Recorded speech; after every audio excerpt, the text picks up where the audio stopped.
Welcome to The Rival's Blood Heir, a werewolf fated mate romance, where fate is messy, the sparks are wild, and the full moon brings more than fur and fangs. There's snark, steam, and a mate bond neither of them asked for, but can't escape. Buckle up, pack. From haunted hearts to ancient curses, you'll find stories here that pull you in and don't let go. If you're into tales that twist the real and the unreal, you're in the right place. TM Nyxen Audiobooks. Hit that subscribe button, and let's dive in. The barn lay cloaked in a velvet darkness, a sanctuary of shadow and scent amidst the strained festivities outside. Only the hushed rustle of straw beneath the restless shift of horses in their stalls broke the profound quiet. Beyond the rough wooden walls, the fragile truce gathering was dissolving into the predictable symphony of drunken laughter, boastful shouts, and the distant, tinny clash of steel-practiced swords.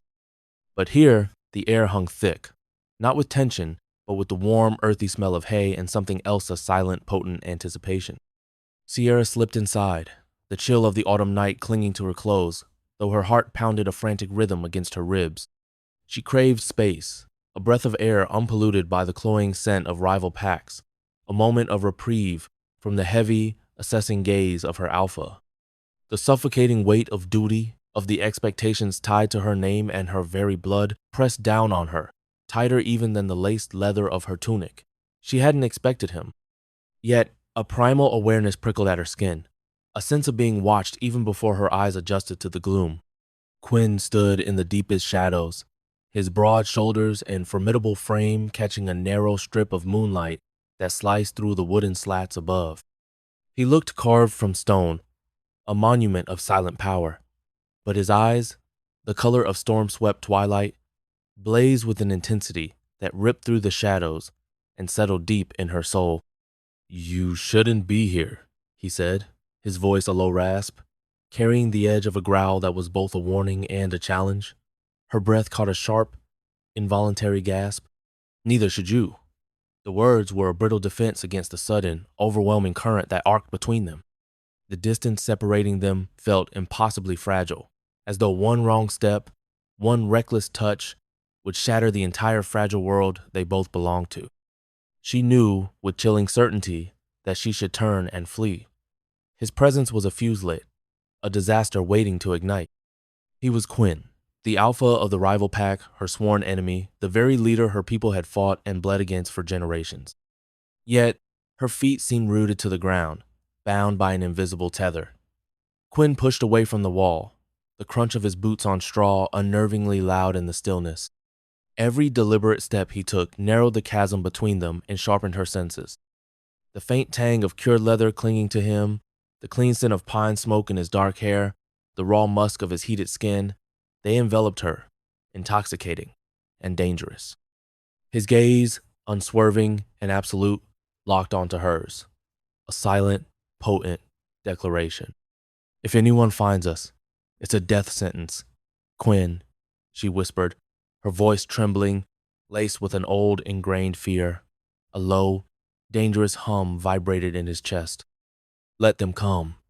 His words were harsh, a defiant snarl, yet his molten gaze softened for her alone, burning away her fear with a fierce, possessive heat. "I have spent too long hiding this hunger, Sierra. I will not hide what I want from you."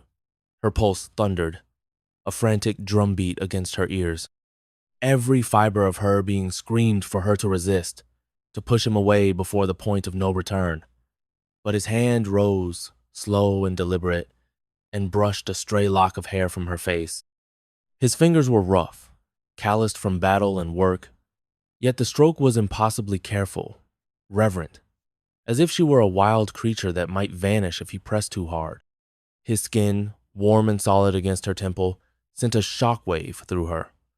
"This is madness," she breathed, the word a plea and an admission. "Then call me mad." His jaw clenched, the muscles working beneath his skin. The words rasped out of him, raw and heavy, with unspoken years of longing. "I've wanted you since the first moment I saw you across a battlefield. Wanted to claim you, to drag you back to my camp and make you mine." When his lips met hers, the barn itself seemed to tremble, the very air vibrating with the force of their collision. The kiss was a desperate plunge, fierce and claiming, filled with the hunger of months, no, years, unspoken.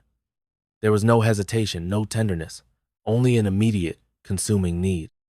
Her back pressed against the rough boards of the wall, the splintering wood a dull ache against her spine, as his body, hot and solid, crushed against hers. She gasped into his mouth, the taste of him, smoke and fire and wild forest, his breath mingling with hers until she could no longer tell where she ended and he began. His hands, strong and possessive, cradled her skull, tilting her head back to deepen the kiss, to devour her. Drake would kill us both, she panted against his lips, her voice muffled by his hungry kisses. The thought of her alpha, of the cold, calculating rage he would unleash, flared like a warning bell. Drake is nothing. Quinn snarled against her throat, his voice like gravel dragged over steel, dismissing her pack leader as if he were a flea. His teeth grazed her skin, a possessive, almost territorial mark. Drake is a shadow, Sierra, a worm compared to this fire between us. You're not his. You were never his. And this night seals it. You, Sierra, you've always been my only fate. Her hands, seemingly with a will of their own, betrayed her. They gripped the rough linen of his shirt, tearing at the fabric, pulling him closer, closer still, until the desperate heat of him consumed her. The sound of her breath turned to soft, desperate cries as his mouth moved over her skin, trailing fire down her jaw, along the curve of her throat. Her body arched into his, a primal, undeniable offering. They sank into the hay, straw rustling beneath them, clinging to their clothes, then to their bare skin as desperate fingers worked at laces and buttons. The air grew humid, thick with the scent of earth, musk, and their rising need. The barn filled with the sounds of them, her moans, gasping and ragged, his guttural growls, low and fierce, the desperate rhythm of two bodies finding each other in forbidden hunger. Every movement was a battle and a surrender all at once. No longer two separate beings, but a single, desperate entity, driven by an ancient, animalistic desire. Her hips rose instinctively to meet him, aching, answering the demand of his body with her own. The rough hay scratched against her bare back, a delicious counterpoint to the velvet friction of his chest against hers, the slide of his skin against her own. Their breaths tangled, fast and uneven, his hand gripping hers in the straw, her nails digging into the hard muscle of his shoulders, then scoring trails down his spine as she writhed beneath him. "Quinn," she gasped, her voice breaking on his name, a desperate plea and an ecstatic cry. His reply was a wordless guttural roar, almost a vow, as if speaking it aloud would shatter the fragile truce outside, would call down the wrath of their warring packs. Her scream was muffled by his kiss, a cry of pure, unadulterated release. He plunged deeper, a final shattering thrust that stole her breath, her thoughts, her very self.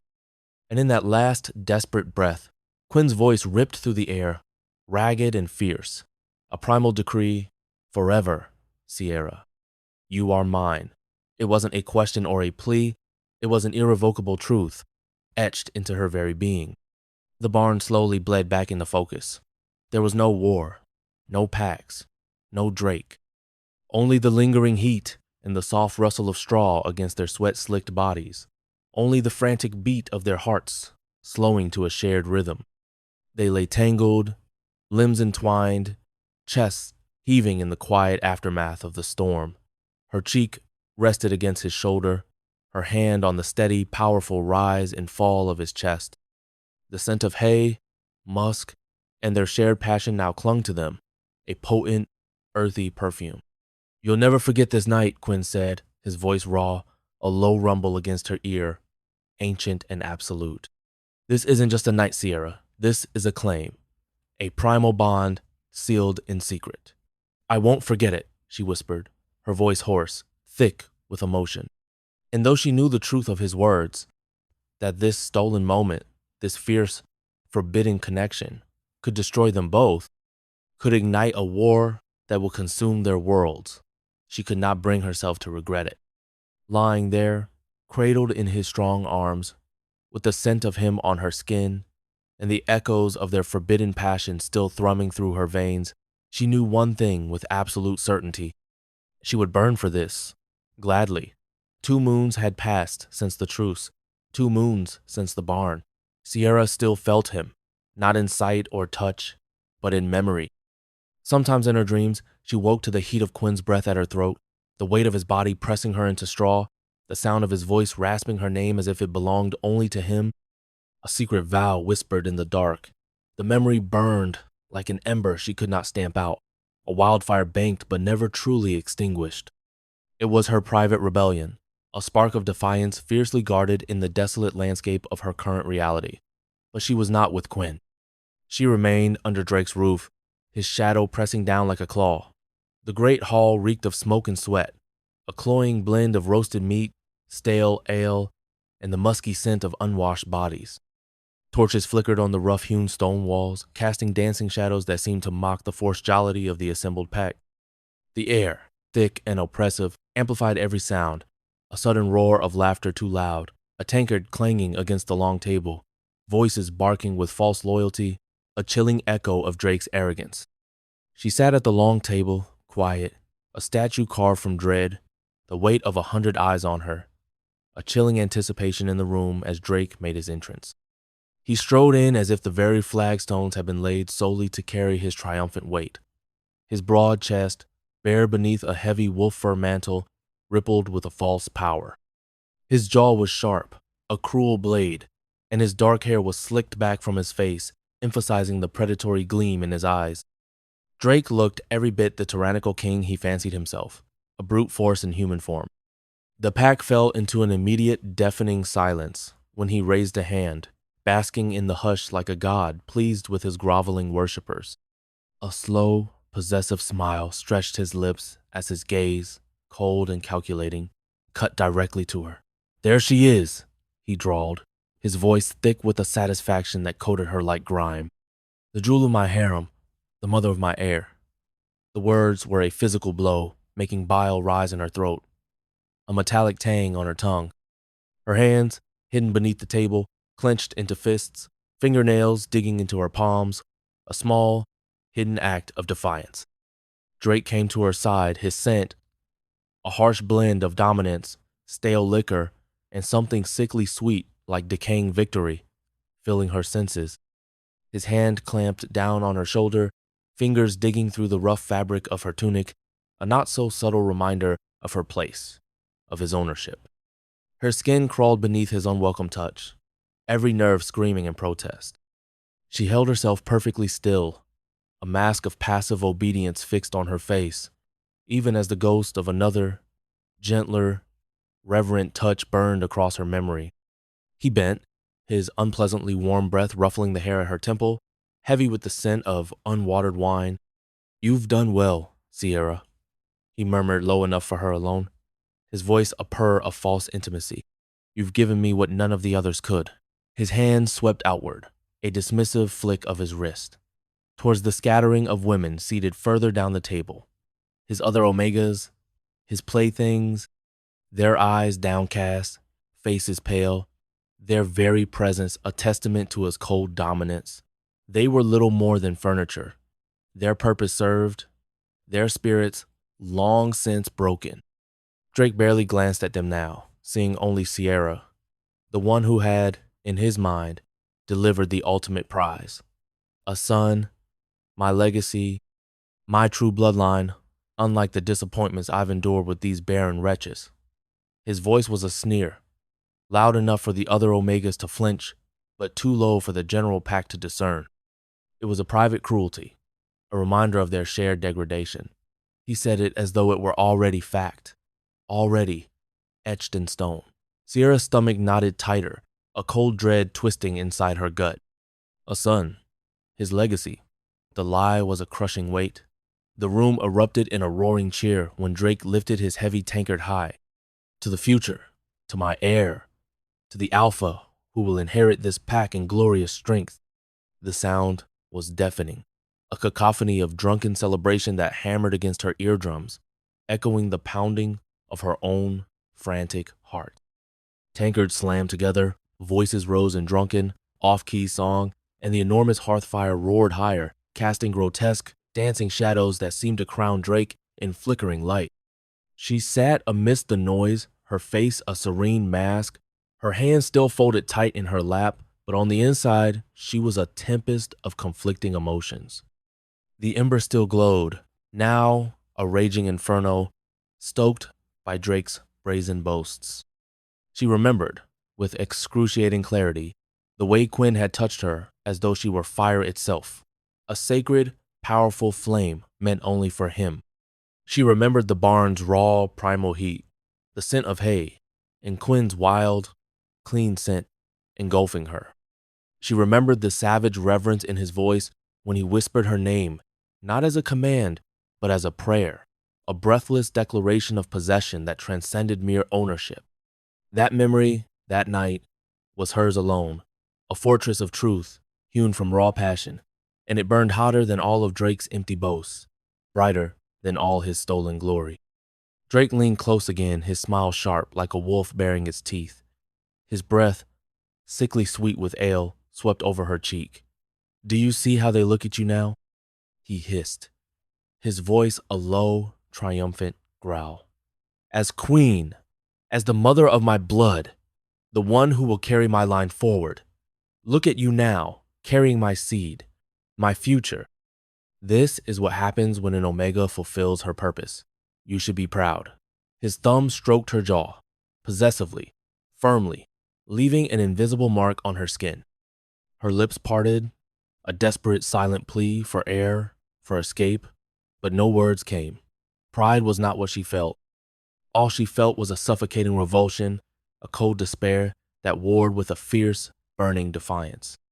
All she felt was the ghost of another man's hands, another man's breath, another man's claim, a deeper, truer claim that Drake could never erase, no matter how he strutted or roared, no matter how many times he called the child his, and deep inside her chest, hidden from him, a secret warmth pulsed like a heartbeat.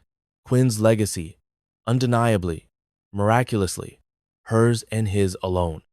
Drake's roar of triumph was a hollow lie built on a foundation of deceit, a truth Sierra would carry in defiance as long as she still breathed. The hall blazed with firelight, a roaring orange beast devouring the shadows. Torches, dripping pitch onto the rough-hewn stone walls, flickered erratically, their flames dancing in wild rhythm with the joyous roar of 100 voices and the pounding, primal thrum of drums.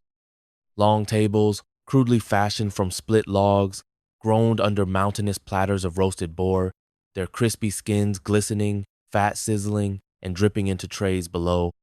Baskets overflowed with steaming, crusty bread, still warm from the hearth, and crude wooden bowls held spiced roots, their earthy aroma mingling with the richer scents of cooked meat and the sharp tang of ale. The air itself felt thick, cloying with the mingled smells of smoke, grease, spilled drink, and unwashed bodies, so potent that Sierra felt it clog her throat with every breath, stealing the clean air she craved. Tonight was Drake's night, his feast, his glory, built on a lie that pulsed within her own aching body. The Alpha sat at the head of the largest table, a hulking figure draped in thick wolf furs, his broad shoulders seeming to absorb the light. A golden torque, heavy and ornate, gleamed against his throat, catching the firelight like a second, predatory eye. He raised his overflowing horn of ale, and the raucous hall silenced instantly, as if his very breath commanded obedience. Every eye, from the most seasoned warrior to the lowliest Omega, snapped to him, waiting. "My blood!" Drake boomed, his voice a guttural roar that echoed off the stone. His grin was wide and sharp, revealing teeth that seemed too long, too white. "My legacy, my heir grows even now within her." He flung out a hand, a possessive gesture, toward Sierra, and the crowd erupted. She sat at his right side, her stomach a cold, tight knot. Her face was a carefully constructed mask, blank, revealing none of the turmoil that raged beneath. Dozens of eyes, bright with curiosity, approval, or envy, turned on her. Their voices blended into a single thunderous chant that vibrated through the floorboards and up into her bones. Air! Air! Air! Tankard slammed onto tables, spilling dark ale like blood. Feet stamped the floor in a rhythmic, tribal beat, the noise rattling her teeth. Drake basked in it, his chest swelling, lifting his chin like a king on a throne. No longer will they say I am without legacy, he shouted, his voice hoarse with triumph. No longer will they doubt my bloodline, my strength, my virility. The future has begun. The pack howled, a chorus of wild approval. Warriors pounded their fists on the wood, sending crumbs and splinters flying. Young Omegas, forced to attend, shrank into the corners, their eyes wide with fear and forced reverence, their hands wringing in their laps, mimicking Sierra's own silent torment. Sierra's hands tightened on the edge of the table, her knuckles white against the rough wood. The barn returned to her in a flash, a vivid, unwelcome memory. The sweet, dusty smell of hay, the raw heat of Quinn's body pressed against hers, the way his voice had broken on her name, a strangled cry of reverence and desperation. That night had been fire and storm, savage but reverent, a sacred, desperate act of love. But this grotesque spectacle was nothing but chains, forged in noise and deceit, binding her tighter with every cheer. Drake leaned close, his breath hot and reeking of ale and roasted meat. Do you hear them, little fox? He murmured against her ear, his voice a low, possessive growl. They worship you now. You've done what no other could. You've given me immortality. His hand, heavy and coarse, settled on her belly, a cruel parody of tenderness. Her stomach turned, a nauseous lurch that threatened to betray her carefully composed facade. She stared into the roaring flames of the hearth across the hall, wishing she could step into them, burn away the falsehood of his words, incinerate the lie that now defined her existence. But the truth lived inside her, a tiny, defiant flicker. The child was not Drake's. And every tiny heartbeat that fluttered in her belly was Quinn's victory, Quinn's legacy, a secret triumph he was not here to see, a bitter irony that twisted in her gut. As the feast raged on, the chant of Heir growing louder, more fervent, a wild hymn to Drake's power and ego, words slipped into the night beyond the hall. Whispers, light as smoke, carried by the laughter and the distant thrum of drums, spread like sparks on a dry wind. Across valleys and rivers, through the furtive networks of merchants and spies, it traveled, a ripple in the vast, silent wilderness. Far beyond Drake's boisterous hall, Quinn scouts were on the road, weary but relentless. They caught the gossip first, in a smoky, crowded tavern, a fleeting remark from a drunken trapper. They confirmed it hours later in the mouth of a wandering merchant, his eyes wide with the news. A feast, a celebration. The hardened Alpha Drake is claiming his heir. A child grows within the Omega Sierra. They rode through the night with restless energy, not from duty but from the itch of a story too good to keep. Laughter slipped between them, sharp and hushed, as they imagined the faces of the guards when they spilled the news. It wasn't war, not bloodshed, just gossip, and gossip was a currency, the kind that would ripple through the camp like wildfire once spoken aloud. By the time the first light crept across the horizon, they reached their hollow in the woods, eager to toss the rumor into waiting ears. Quinn stood by the dying fire, his broad shoulders outlined against the gray breath of dawn. Mist curled low over the ground, and he stared into it as if searching for omens. His men kept their distance, but his beta broke through, boots crunching softly in the frost. Alpha, the beta said, voice carrying that hushed eagerness of a man with news not meant for silence. Word from the north. Drake held a feast last night. Quinn did not move.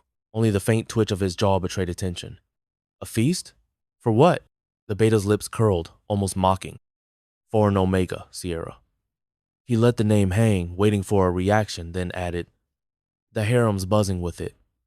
They say she is with child. Drake already boasts of an heir. The fire popped in the silence. Quinn's head turned at last, his eyes black flame in the half-light. His voice was low, controlled, though the air seemed to thicken around it. An heir. The beta nodded, suddenly less certain. That's the word, Alpha. Quinn looked back to the mist, jaw tight, saying nothing more. But the silence was heavier now, like the weight of an unspoken storm. The words hung in the crisp, cold air. Quinn didn't move. He didn't speak. The stillness that descended around him was absolute, deeper than the quiet of the forest itself. His jaw tightened, the muscles flexing, then clenching like stone. His hands, hanging loose at his sides, slowly, deliberately, curled into fists, white-knuckled and trembling with a silent, terrifying fury. Drake celebrates. Sierra is with child. The words echoed, then dissolved into silence. The hall seemed to shrink around him, the crackle of the fire nothing but a whisper at the edge of his hearing. Quinn did not move, though every muscle in his body coiled tight, trembling with restraint. The news had been delivered by his beta hours ago, a simple, blunt statement, but it was only now, whispered by the gossips, that it truly began to claw its way into his consciousness. Like a slow-burning fuse, igniting something ancient and volatile within him. He was a stone statue in the flickering light, his mind not yet grasping the full weight of the pronouncement, merely circling it warily. He rose at last, slow and deliberate, but he did not speak to the men who had carried the gossip. He dismissed them with a flick of his hand, their voices already forgotten, their faces blurred by the sudden, overwhelming need for solitude. He had to be alone. The air around him suddenly felt too thick, too stifling, laden with unspoken possibilities. Alone, he stepped into the corridor, shadows swallowing him whole. The vastness of his stronghold, usually a source of comfort and power, now felt immense, echoing the emptiness that had long resided within him. His boots struck stone in a steady rhythm, though his heartbeat thundered harder, faster, shaking through his chest. The silence of the halls, typically a testament to his authority, now pressed in on him, heavy and profound, forcing him inward. Each step was a deliberate march towards an incontrovertible truth he could already feel forming. He walked past the silent guard posts, their occupants wisely averting their gazes, sensing the raw, contained storm radiating from their alpha. At his chamber door, he paused, pressing a palm flat against his skin, just over his heart. He felt it then, not a thought, but a physical thrumming, answering the news he'd received. There, a pulse, faint but certain, answered. Not his imagination, not hope, something older, deeper, recognition. An ancient, instinctual current surged through his veins, a direct, undeniable connection to a life he hadn't known existed. The fragmented pieces of the beta's news, the whispers of Drake's joy, Sierra's condition, they clicked into place, not through logic, but through the deep, cellular memory of his bloodline. The child was his. Quinn's breath came ragged, his throat burning as the truth sank claws into him, sharp and possessive. Generations of silence, of waiting, of his line withering into nothing, broken now by a spark of life that belonged to him, to Sierra. It was a revelation so profound it shook the very foundations of his being, a primal awakening he barely recognized. Every sense sharpened, every nerve tingling, with an awareness that was both terrifying and exhilarating. A sound escaped him, low and rough, half growl, half laugh.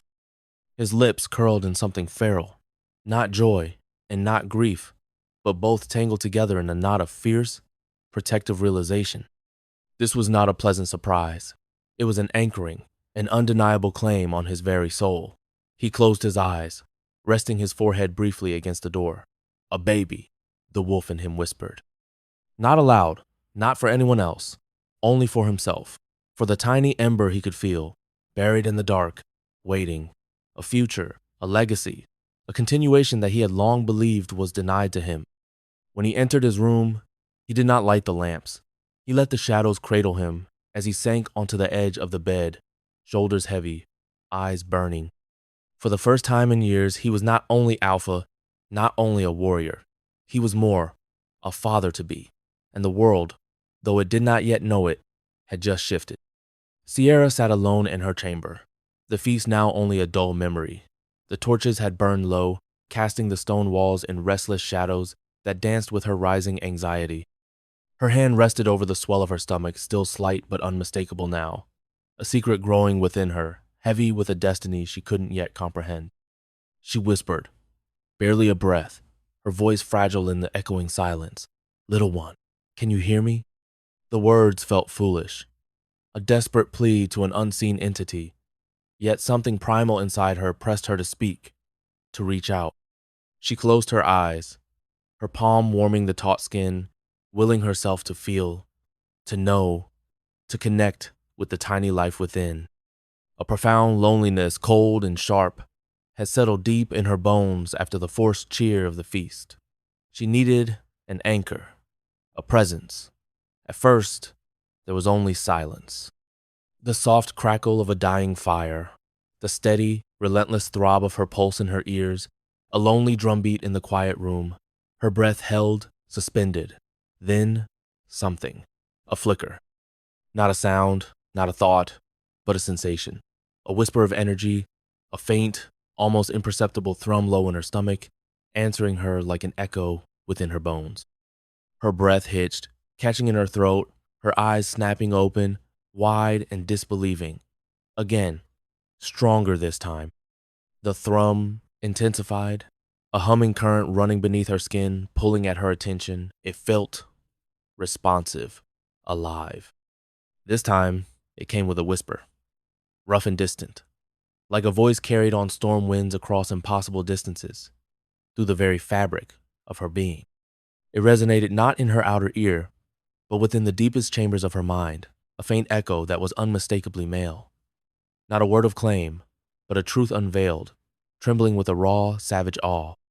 "My baby," she jerked, a gasp tearing from her. Her hand clutched her stomach, fingers digging into the fabric of her gown as if to hold onto the impossible sensation. Her lips parted, but no sound escaped. Her throat suddenly dry. Her heart pounded against her ribs, a frantic drum against the hum that still vibrated in her chest. Fear, cold and sharp, pierced through her, but it was quickly overshadowed by a dizzying sense of the miraculous. "Quinn?" she whispered, the name a fragile thread cast into the unknown. The reply came faint, broken, almost swallowed by the vastness of the bond, but certain. A singular syllable, stark and powerful, reaching her across an impossible chasm. Sierra. Tears stung her eyes, hot and sudden, blurring the low-lit chamber. It couldn't be. It was impossible. He was miles away. And yet, his voice was there, low and fierce, speaking through the spark of life between them, through her unborn child. It was a fragment of him, a raw essence reaching out. Her hand trembled violently over her belly, a tiny flutter, like a butterfly wing, beneath her palm. Was that the baby? Or was it him, a tremor of his very presence? How? She breathed, the word a desperate plea for understanding. No answer, not in words. Only the continuous hum in her chest, the faint echo in her mind, and the overwhelming sense of him, warm, savage, steady, brushing against her like a shadow at her back. A protective force she hadn't asked for, couldn't explain. The faintest thread of safety, strong and primitive, wrapped around her chest, pulling tight until her ragged breath came easier. Fear and wonder collided inside her, a maelstrom of conflicting emotions. She should be terrified. This was unnatural, forbidden, a monstrous connection. If Drake ever suspected, if anyone learned, she would be condemned. But she couldn't let go. Not now that she had touched him, however impossibly. She tightened her hand over her burgeoning belly, a silent vow. She closed her eyes again, whispering so softly the air barely carried it, her voice thick with unshed tears. "I hear you." And faintly, impossibly, a deep, resonant hum, a tangible presence, she felt him answer back. Always. The great chamber reeked of wine and sweat, a miasma of indulgence and despair that clung to the tapestries and seeped into the very stone. Sierra entered behind Drake, his heavy hand clamped around her wrist like a shackle, his grip biting into her flesh. The double doors opened to a cacophony of laughter that wasn't joy but mockery, shrill and sharp, echoing off stone walls and threatening to shatter. Torches smoked above the crowd, spilling dim, flickering orange light over bare flesh and tangled limbs, painting grotesque shadows on the faces of those present. Drake's harem waited. Half-dressed Omega sprawled across cushions and furs, some draped in sheer, wine-stained cloth, others stripped entirely, their skin a canvas of faded bruises and fresh, red welts, the careless marks left by guards who lingered at the edges, their leering eyes fixed on the spectacle. Goblets of wine tipped in trembling fingers, sloshing over the sides as if unable to be held steady. Sweet smoke from a brazier curled in the air, a cloying, false perfume attempting to mask the stench of spilled drink, stale desire, and unwashed bodies. They looked up when Drake strode in, his presence filling the room like thunder, his crude scent of power and unwashed masculinity overwhelming. Their faces were painted with false smiles, brittle and thin, some wide-eyed with a terror they couldn't quite conceal, others chillingly blank with a profound, weary resignation. "Look upon them," Drake boomed, his voice carrying as if he spoke to the gods themselves, dragging Sierra forward so she stumbled. "My beauties, my spoils, my proof of power." A guttural roar of laughter answered him from the guards, and a few of his sycophantic lieutenants, a sound that twisted Sierra's gut. Drake released her wrist only to stride forward, sweeping his furs aside with a theatrical flourish. He pulled an Omega onto his lap with one hand, her gasp a faint whisper swallowed by the jeers of the men around them. Her eyes, wide and glazed, flickered to Sierra before they fixed on a point beyond Drake's shoulder. He grinned at Sierra as he forced wine between the girl's lips, the rich red liquid spilling down her chin, staining her collarbone. "Each of them has warmed my bed," he said loudly, his voice thick with a repulsive pride, dragging the girl's face against his chest like she were no more than a child's discarded doll. "Each of them bent willingly beneath me, but only you, Sierra." He pointed at her with a hand still sticky from the spilled drink and the Omega's hair. "Only you gave me what matters, my air." A weak, hollow sound like dry leaves rustling filled the air as the harem clapped, their voices chanting in a listless monotone, "Air, air, air." Their eyes, however, were not fixed on Sierra in envy, but on the distant doors, begging for escape, for oblivion. Sierra's stomach twisted, bile burning in her throat. She wanted to retch at the sight of him, his crude display, his monstrous arrogance, the way he paraded these broken women as if they were inanimate trophies rather than human beings he had systematically destroyed. Every touch he gave was possession. Every laugh was an act of cruelty. He beckoned her closer, his grin widening, showing teeth stained faintly with wine. "Come, show them your pride. Show them, the woman who failed, where you succeeded." She stepped forward because she had no choice. Each movement was a conscious effort to prevent the surge of nausea from escaping. He caught her waist with a proprietary hand, pulling her against him, the stench of wine heavy on his breath, mingling with his musky, unclean scent. He kissed her cheek, his lips wet and careless, a disgusting, fleeting communion, while his free hand, still damp from the wine and the Omega's skin, casually groped another Omega pressed against his knee.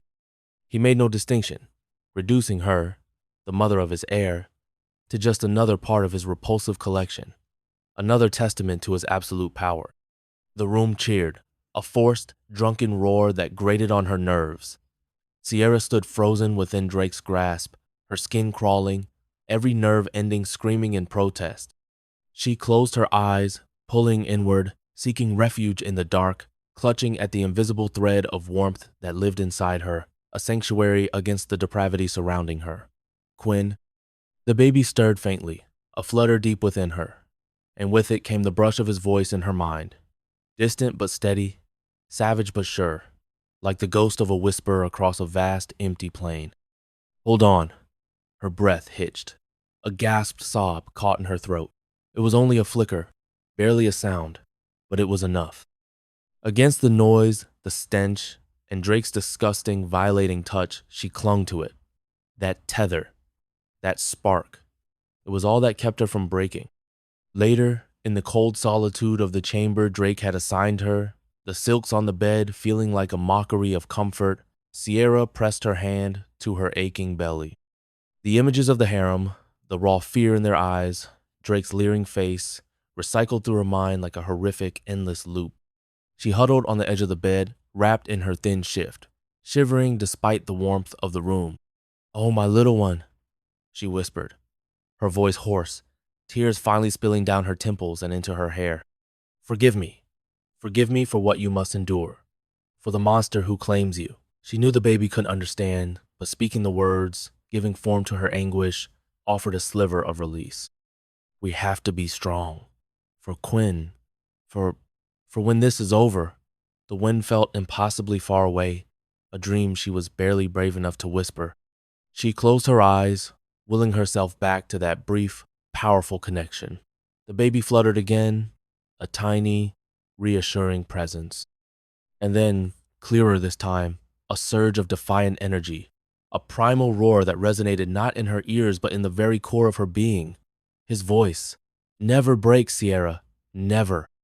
She froze, both hands gripping the swell of her belly, as if she could trap the echo inside before it faded. Her breath trembled, her eyes burning with tears. She wouldn't let go of that promise. Not now. Not ever. Night in Drake's Keep was never quiet. It was a cacophony of oppression, a grim symphony orchestrated by its master.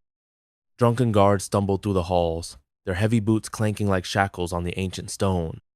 The Omega harem giggled behind closed doors, a forced, brittle laughter that cracked around the edges, hinting at the despair it masked.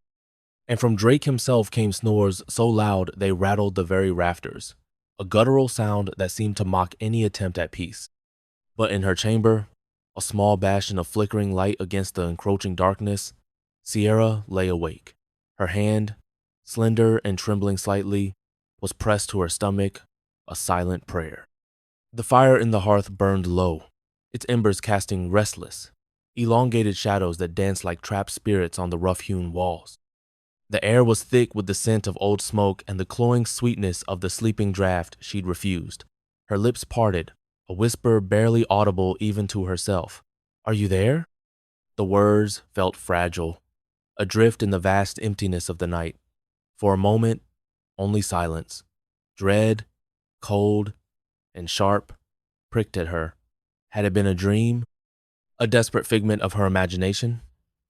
Her heartbeat thudded a frantic, hollow rhythm in her ears, mirroring the fear churning in her gut.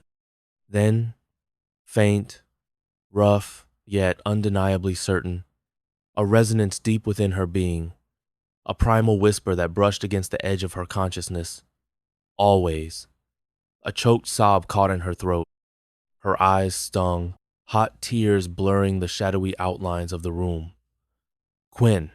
The name was a benediction, a plea, a lifeline all at once.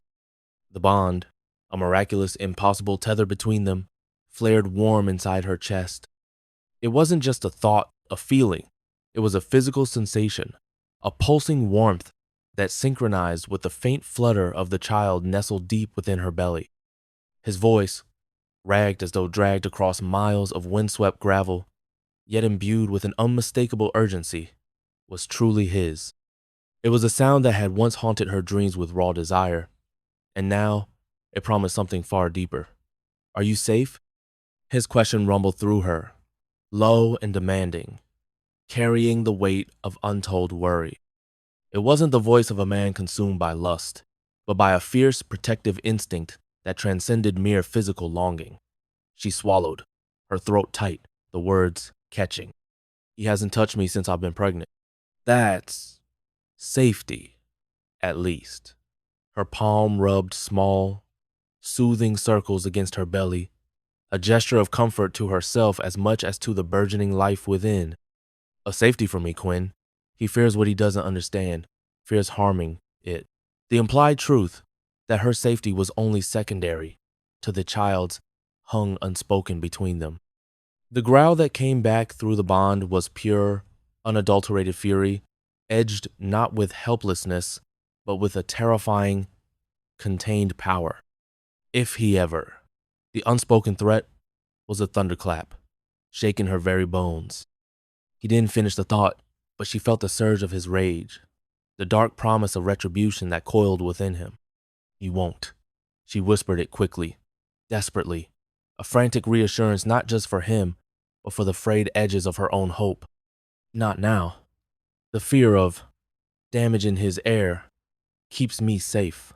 Silence stretched between them, thick but alive, vibrating with Quinn's silent struggle to rein in his primal instincts. Then, softer, a voice that had once been all jagged edges and raw power, now smoothed and gentled only for her. "I'll come for you," he said. The savage certainty that had defined him sharpened every word, yet it was laced with a new kind of tenderness, a profound promise that transcended the physical distance. "Just keep yourself and our baby safe. Do you hear me? That's all I ask of you. Keep safe, Sierra." Her breath hitched, a silent sob escaping her lips.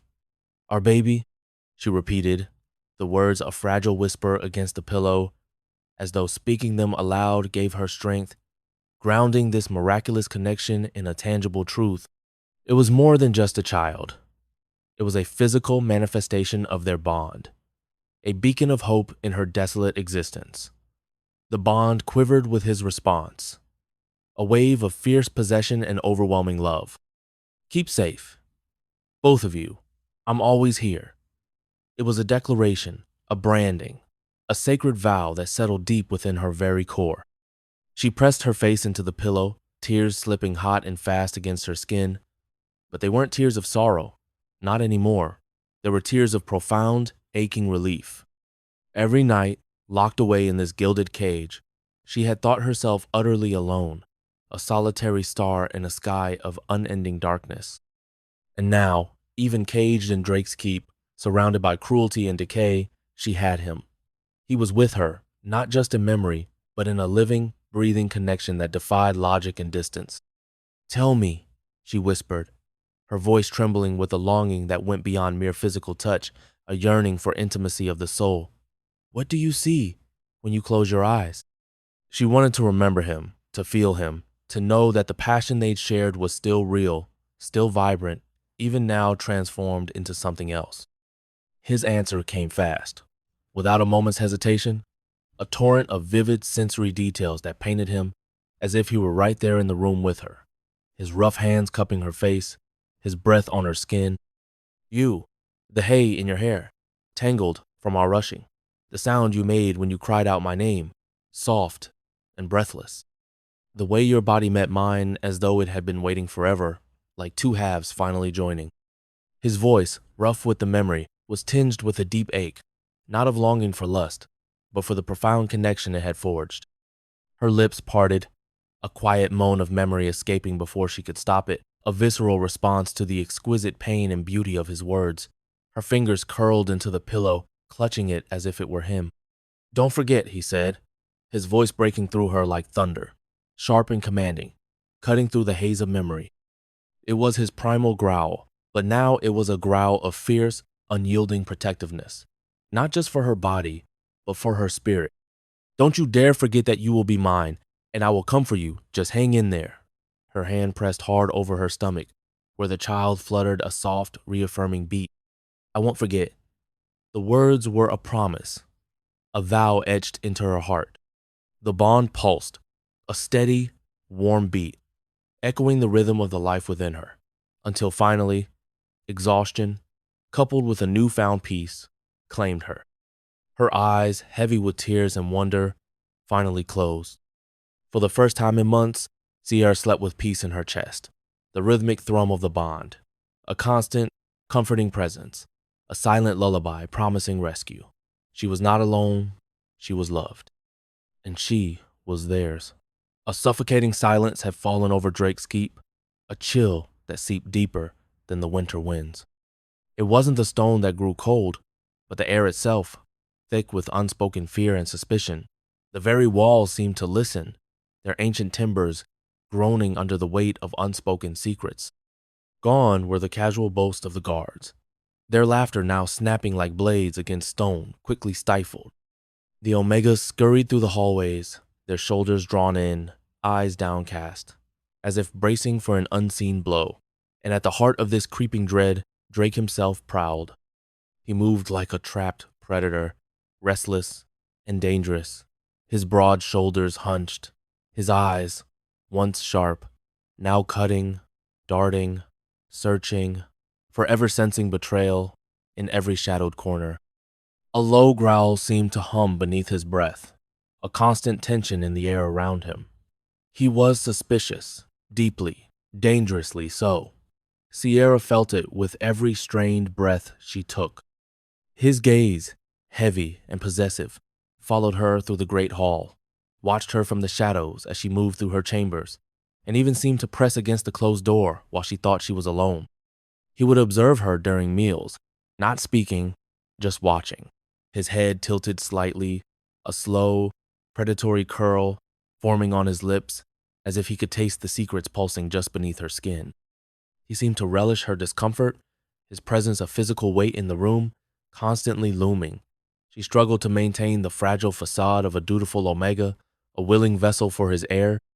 Every gesture, every smile, every carefully chosen word was an act, a desperate performance to hide the storm brewing within. The effort was exhausting, a constant ache behind her eyes, a knot of fear in her stomach that never truly loosened. At the high table one evening, as the last remnants of the day's meal were cleared, Drake's chair scraped back, a jarring sound in the sudden quiet. He didn't rise, but leaned across the polished oak, his shadow falling over her like a shroud. His fingers, heavy and cold, closed around the back of her neck, just beneath her hair. The pressure was firm, a possessive claim. "You're quiet these days, little Omega," he murmured, his voice a dangerous purr, silk wrapped around iron. "Too quiet. What thoughts keep you so busy, Sierra? What secrets do you hoard in that clever head of yours?" Her throat tightened, a sudden dryness making swallowing difficult. She forced a smile, a brittle thing that felt ready to crack her jaw. "Only the child. My lord," she managed, pitching her voice soft, deferential, as is fitting. "I wonder what kind of life he will have, what future awaits him." She met his eyes for a fleeting second, then dropped her gaze to her swelling belly, feigning a mother's tender contemplation. Drake's grin spread slowly and sharply, like a wolf baring its teeth. "A king's life," he said, the words heavy with his own ambition. "My son will rule long after I've gone, inheriting all. And you," his eyes, dark and knowing, dragged over her face, settling on her belly, then back up to her lips, possessive and leering. "You will be remembered, Sierra, remembered for giving him to me, for your loyalty." The last word was a test, a challenge. She fought the urge to flinch. She lowered her eyes, staring at the intricate patterns woven into the tablecloth, hiding the flicker of revulsion and the sudden, fierce resolve that threatened to betray her. That night, the thick velvet drapes of her chamber offered little comfort. Sierra paced, then finally sank onto her bed, pressing both hands against the swell of her belly. Her heart pounded, a frantic drumbeat against her ribs. "He's watching me," she whispered inwardly, the thought a cold terror. Every shadow, every creak in the old keep seemed to confirm it. He knows. He must know. The bond, a shimmering thread of warmth, stirred within her, pushing back against the fear. "Then let him watch." Quinn's voice echoed, resonant and steady in her mind. "He'll never see what truly matters. He'll never see me. He'll never see us." "Quinn," she breathed aloud, her eyes burning with unshed tears. "I don't know how long I can keep this from him.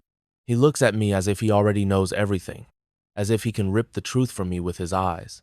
He doesn't know. He suspects because he fears Sierra. Fear warps his sight. He's an animal, sensing the shift in the wind, the impending end of his solitary reign. Let him prowl, let him gnash his teeth against the bars of his paranoia. He will choke on his lies before long." As Quinn's words finished, a sudden, powerful jab erupted from within her. Her stomach fluttered, then a sharp, distinct thump against her palm, stronger and more deliberate than any movement before. Sierra gasped, her breath catching in her throat, startled by the unexpected force. The baby had kicked harder than ever before, timed perfectly, impossibly, with Quinn's voice. It was as if the child was responding, a silent affirmation of Quinn's presence, Quinn's words. A shaky laugh escaped her, tears finally spilling down her cheeks. She pressed her palm harder against her belly, a wave of profound relief washing over her. "Did you feel that?" she whispered, a fierce joy blossoming amidst her fear. He hears you, Quinn. He truly hears you. Of course he does. Quinn's voice rumbled through her, rough yet threaded with an undeniable tenderness. He knows his true father. He knows my voice as he knows your heartbeat.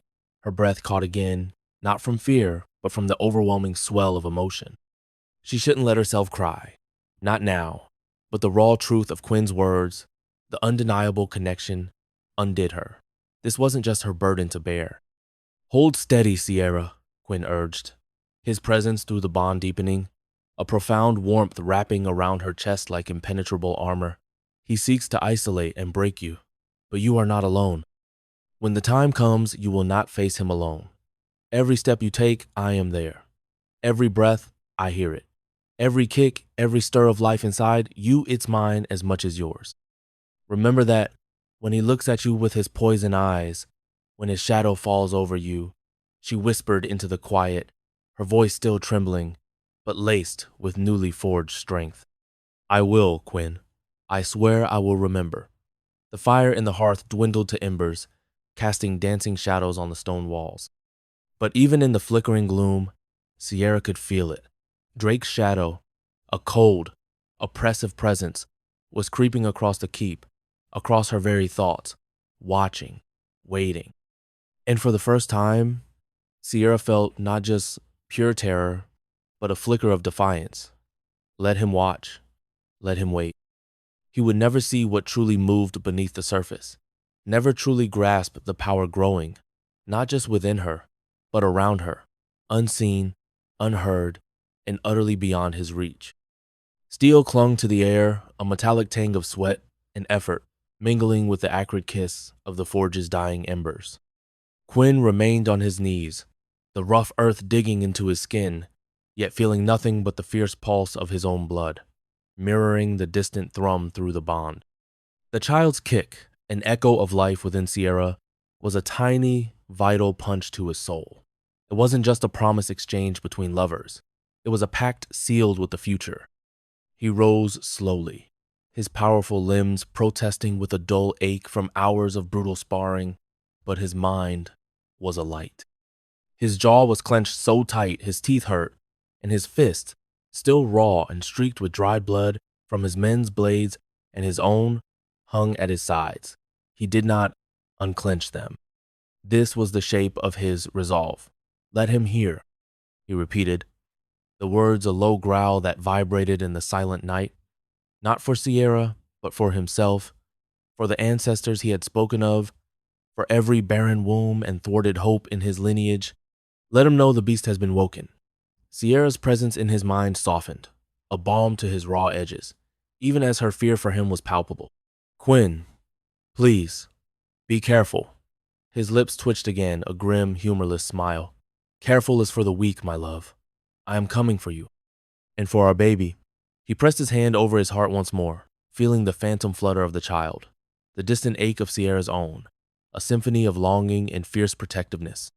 He is the first. He will not be the last. And he will be born free. You both will. He imagined her tears, the warmth of them on her cheeks, just as he felt them welling within her through the bond. He tasted the salt of his sweat, the metallic tang of his blade still on his tongue from the earlier training. Every sense was heightened, sharpened by the singular purpose that now consumed him. Drake, his stronghold, the very air Sierra breathed within his enemy's walls, all of it was marked for destruction. Turning from the desolate training ground, Quinn stalked towards his tent, his movements fluid despite his exhaustion. Plans began to crystallize in his mind, strategies forming around the core of his unwavering will. There would be no waiting, no intricate sieges. This would be a swift, brutal strike, like a wolf tearing at the throat of its prey. He would not just rescue her, he would rip her and his child from Drake's grasp, leaving only ruin in his wake. He pulled back the heavy flap of his tent, the smell of tanned leather and cold steel filling his nostrils. A map lay spread across a rough-hewn table, marked with old campaigns and strategic points.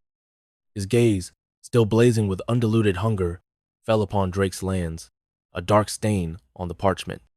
Soon, he vowed, The silent promise, a torrent of tenderness directed through the bond to the two lives who now defined him. Soon, my Sierra, soon, my child, your father will bring you home. The steel in his blood ran cold and unyielding, ready to carve a path through any obstacle, but deep within, a warmth fierce as any hearth fire burned purely for them. The ancient stones of the keep groaned under the weight of the storm.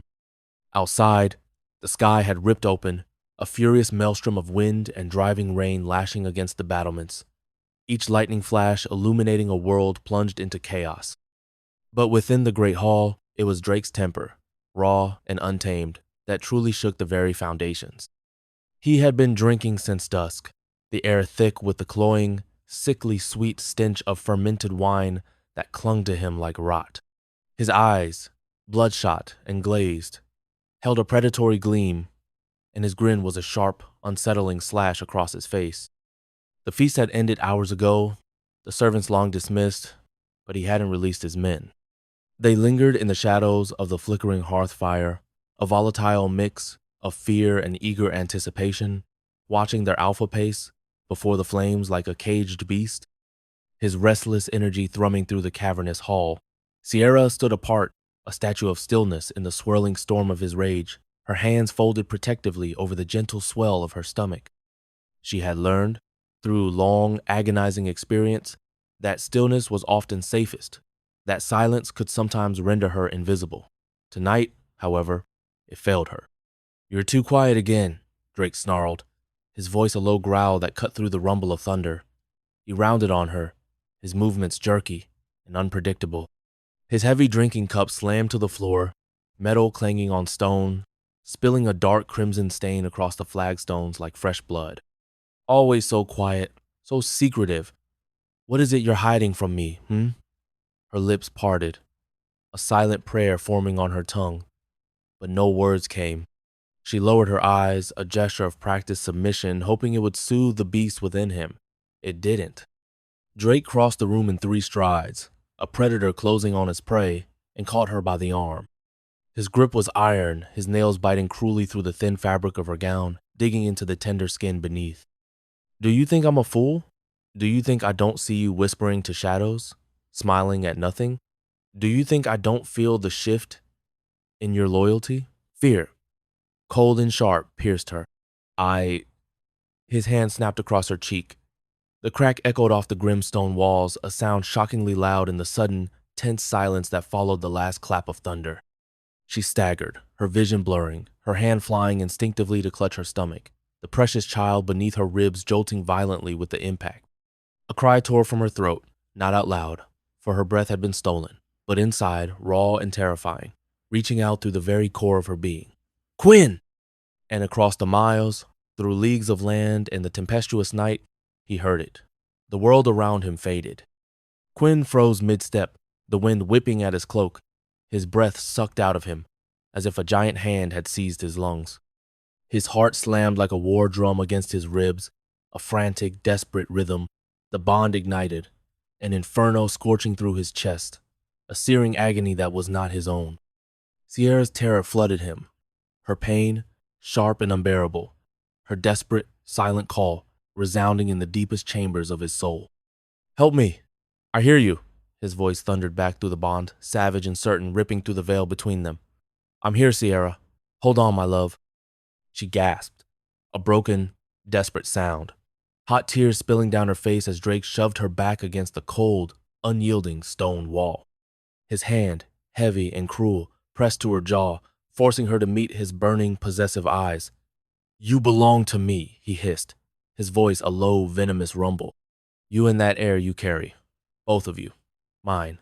Say it." Her lips trembled, a silent battle raging within her. The bond burned hot in her chest, a pulse of Quinn's fury wrapping around her like an invisible, protective armor, even as Drake's grip tightened. "Don't say it," Quinn growled through the tether, his voice shaking with a rage so profound it threatened to splinter her very soul. "Don't you dare give him what isn't his." She whispered aloud, her voice breaking, caught between the 2 men, one present and cruel, the other distant but fiercely bound. Drake's eyes narrowed, his patience snapping. He tightened his grip, his thumb digging into the delicate skin beneath her ear. Say it! Her heart pounded, a frantic drumbeat against her ribs, echoing Quinn's furious rhythm through the bond. Her nails, brittle and sharp, dug into the rough stone wall behind her, seeking purchase, a way to anchor herself against the storm. She could feel Quinn's savage heartbeat inside her own, a desperate echo of his unwavering presence, and infinitesimally, miraculously, the child's soft flutter within her womb answered him, a tiny, defiant call to its true father.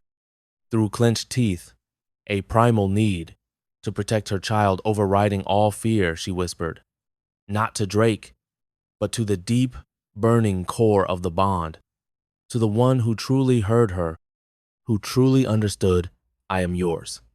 Drake laughed, a harsh, triumphant sound that grated on her ears. He heard only what he wanted to hear, seeing his victory in her forced capitulation. He shoved away from her, releasing her with a casual brutality that made her knees buckle. He strutted back to the fire, arms raised in a gesture of puffed-up triumph, as though he had won some glorious battle. That's right, mine. But inside, through the searing fire of the bond, she felt Quinn's true reply, a promise forged in the crucible of his boundless rage and love. Yes, mine. And I swear to you, Sierra, it won't be much longer. I will cut through his keeps, his walls, his men, his lies. Nothing will stop me. You and our child will be free. Her knees buckled with the sudden, overwhelming rush of relief, a wave of hope so profound it threatened to shatter the fragile dam of her control. Her hand clutched her belly, fingers pressed against the soft curve.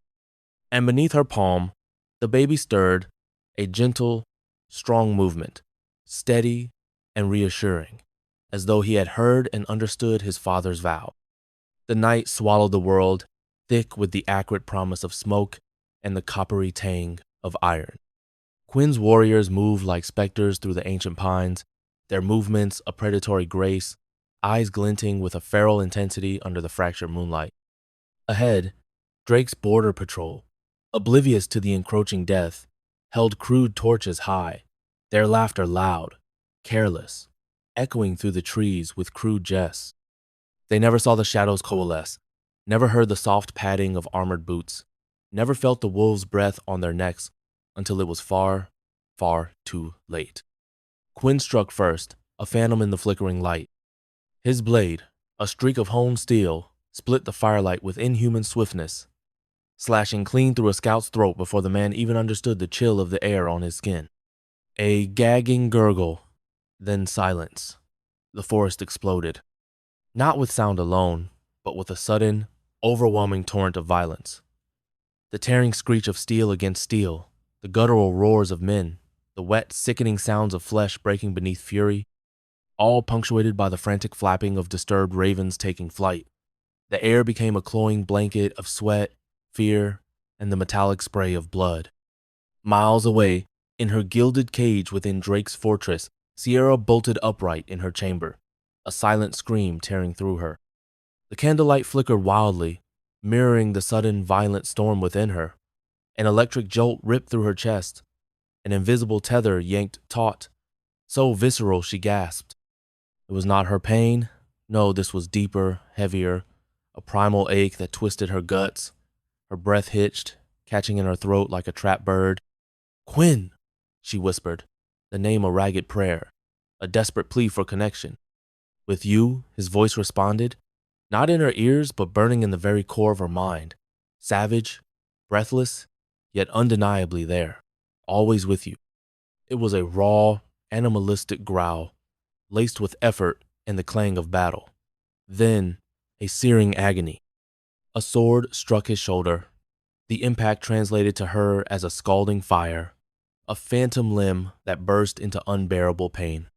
She cried out, a strangled sob, clutching her arm, digging her nails into her flesh, though no wound marked her. Every nerve ending screamed, mirroring his torment. Through the tether, she felt the grinding grit of his teeth, heard the low, guttural snarl that ripped from his throat, a sound of pure, unadulterated rage and agony. Don't give up, she begged him, her tears falling hot and hard, blurring her vision. Hold on for me. Her voice was a desperate, unheard whisper, yet she knew he heard it. He had to. He staggered forward, blood slick on his armor, a crimson sheen across the leather and mail. Vision tunneling, fueled by an anger that transcended the pain, he drove his blade with primal force into his attacker's chest. The man crumpled, a choked gasp escaping him, his torch falling to the ground, flame licking hungrily at the dry pine roots. Quinn's chest heaved, each breath a painful rasp of air. The forest smelled of burning pine, of damp earth, and predominantly of fire and iron, the air thick with the cloying stench of fresh blood, hot and wet upon the leaves. And yet, beneath it all, a miracle. He felt her trembling heartbeat echoing his own, a delicate, steady rhythm that settled the tempest in his veins. It was a vital lifeline, an anchor in the storm of steel and screams. "You feel me?" he whispered aloud, his voice rough, barely audible above the fading echoes of battle. None of his surviving men could hear the truth in it, the profound wonder of it. "Yes," she whispered back, her voice shaking but clear in the silence of her chamber, her hand instinctively going to the swell of her belly. Every strike, every step. The connection thrummed, a living thing between them. A blow came from behind, a brutal splintering crack as a club slammed against his ribs. An explosive violet pain blossomed in his side, stealing his breath, driving the air from his lungs. His knees buckled, threatening to give way. She gasped, a visceral shock, curling forward, her breath gone, as though she too had been struck, the impact radiating through her own body. "Quinn!" Her scream was ripped from her, a guttural sound of pure terror. "I'm here," he growled through the bond, spitting a mouthful of blood, refusing to yield. He forced himself back to his feet, a titan carved from pain and unbreakable will. "I don't fall. Not for them. Not while you wait." His men, a furious wave of steel and muscle, rallied around him. Another body dropped at his feet. Then another, their cries silenced. They roared, a feral chorus of triumph, pressing forward, cutting through the last remnants of Drake's border patrol until only the groans of the dying and the drip of blood on leaves remained, followed slowly by an unnatural, heavy silence. Quinn stood in the ruin of it, chest rising and falling like a storm-tossed sea. Blood dripped steadily from his arm, staining the earth, dark pools forming around his boots. But inside him, her voice was soft, shaking, yet profoundly, miraculously alive. It was not just a whisper, but a soul-deep caress, pulling him back from the brink of exhaustion and pain. "You hold for me," she whispered, as though she were cradling his bloodied face through the miles, her trembling fingers tracing the lines of his jaw. "For me and our son." The words were an anchor, a promise of a future that felt, for the first time, within reach. He closed his eyes, swallowing the thick, coppery ache in his throat, the metallic tang of his blood. "For you, for him, for us. I will burn this world, Sierra. I will scour the earth and tear down every stone of Drake's fortress to get to you." It was a primal, possessive vow. And in her chamber, though surrounded by the cold, oppressive stone of Drake's fortress, a warmth bloomed in Sierra's chest, a defiant sunrise against the encroaching darkness. She smiled through her tears, tears of relief, of pain, of burgeoning hope. For the first time, hope felt real, a tangible, living thing, as undeniable and powerful as the bond that now inextricably linked their souls. The forest was alive with danger, a symphony of whispers and creaks that could betray her at any moment. Every crack of a fallen branch, every sigh of wind rustling through the pines felt like Drake's patrols closing in. Yet, Sierra slipped through the shadows, her breath hitched, her cloak clutched tight around the soft mound of her swollen belly. Her heart thundered, not from fear of being caught, though that dread was a cold knot in her stomach, but from the searing anticipation of what she knew waited just beyond the ridge. He was there, Quinn.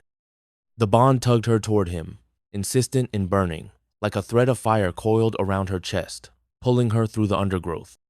She followed it, each cautious step a defiance against Drake, against her gilded prison, against the suffocating loneliness of their forced separation.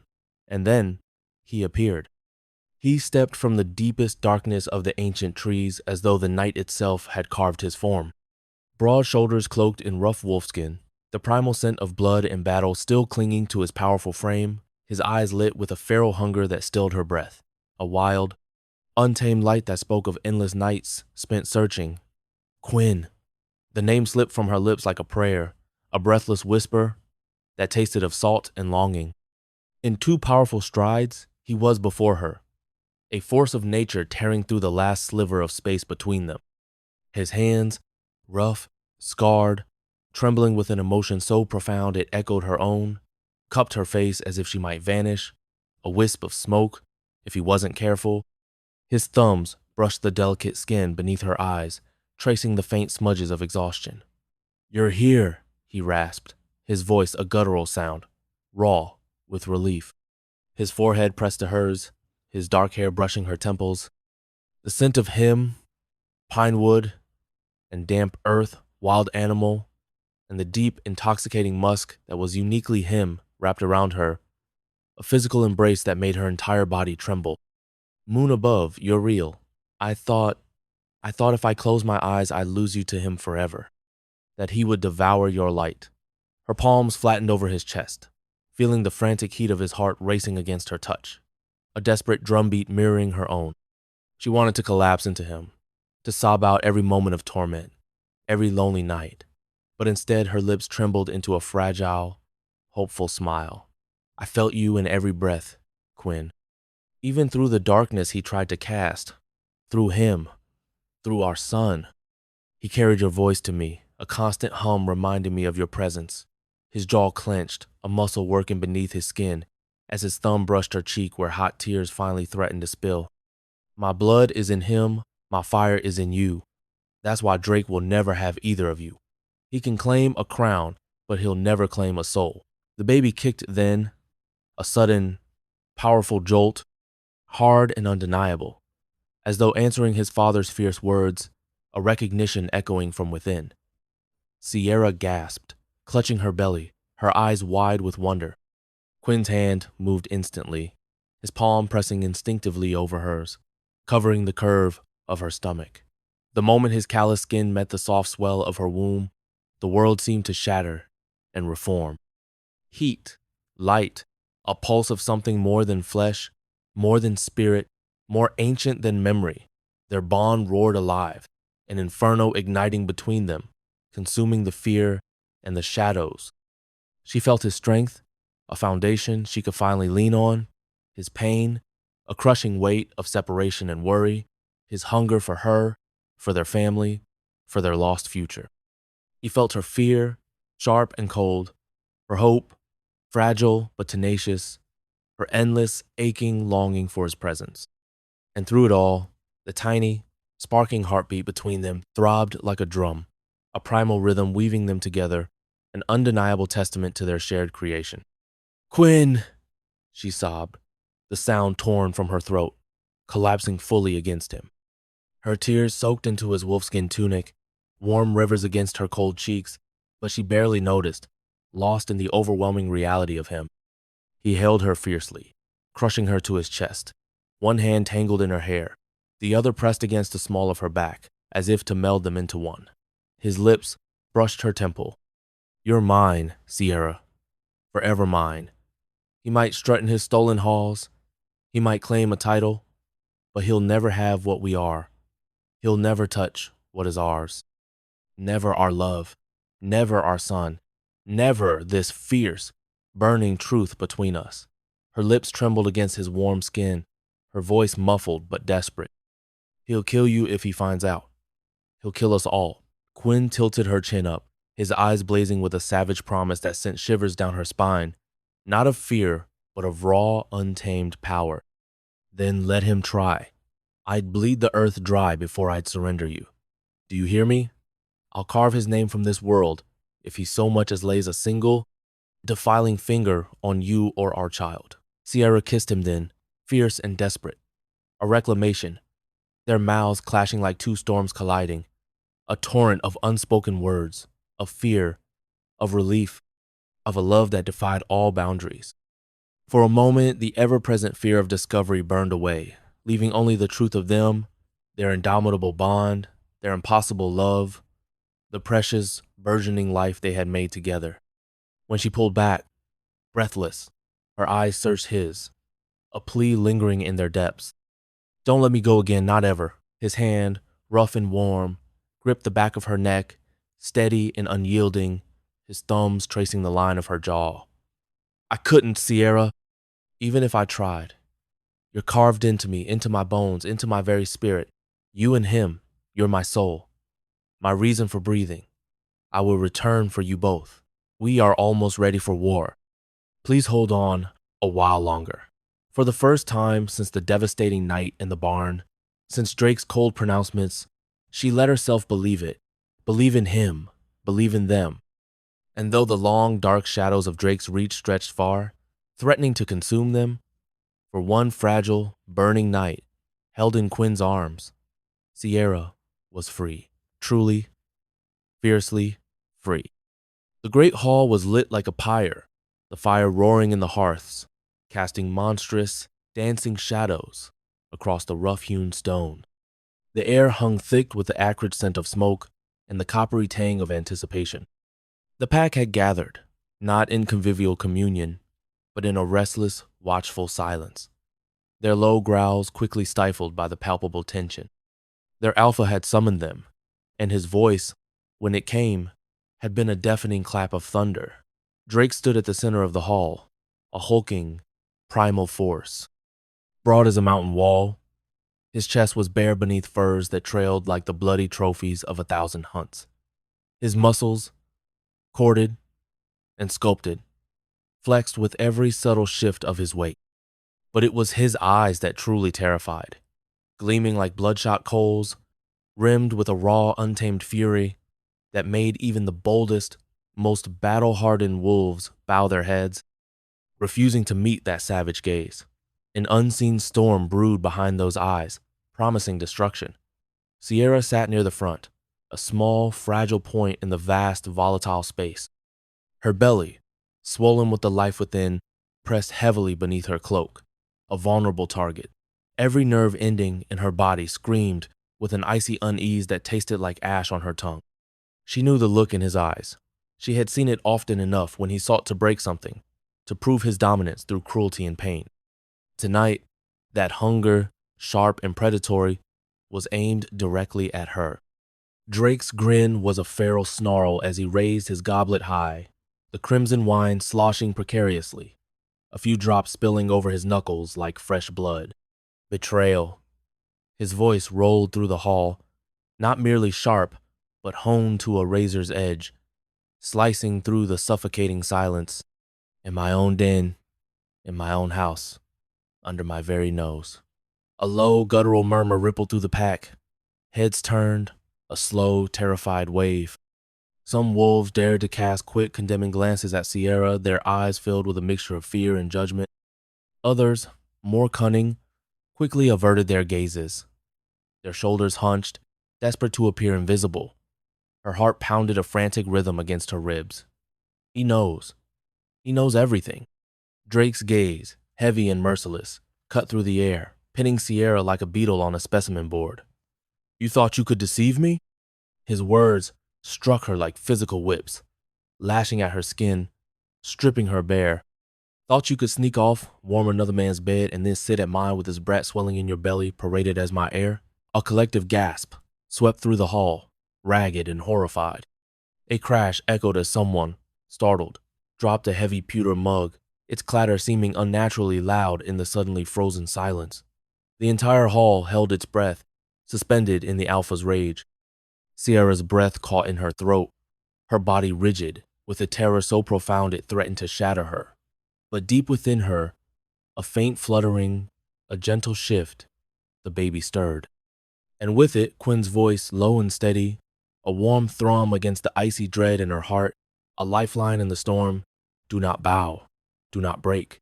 He cannot own what is ours." Drake's voice rose, savage and venomous, scaling new heights of bestial fury. "No wolf dares humiliate me. No woman dares deny me." He took a step forward, his eyes fixed on her belly. "That child," he pointed a trembling, furious hand at her, shaking with the force of his rage, "is mine because I claim it, I don't care whose seed sparked it, whose blood runs in its veins. In this hall, under my rule, the heir belongs to me.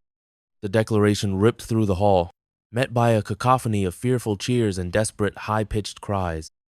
Some of his harem, their faces painted with a grotesque mask of adoration, swooned dramatically, clapping their hands together, desperate gestures to appease their terrifying alpha. Others, however, remained silent, their eyes darting nervously between Drake and Sierra, a flicker of hidden sympathy, sharp and dangerous, deep within their gaze. With a primal roar that shook the very foundations of the building, Drake slammed his goblet into the stone floor.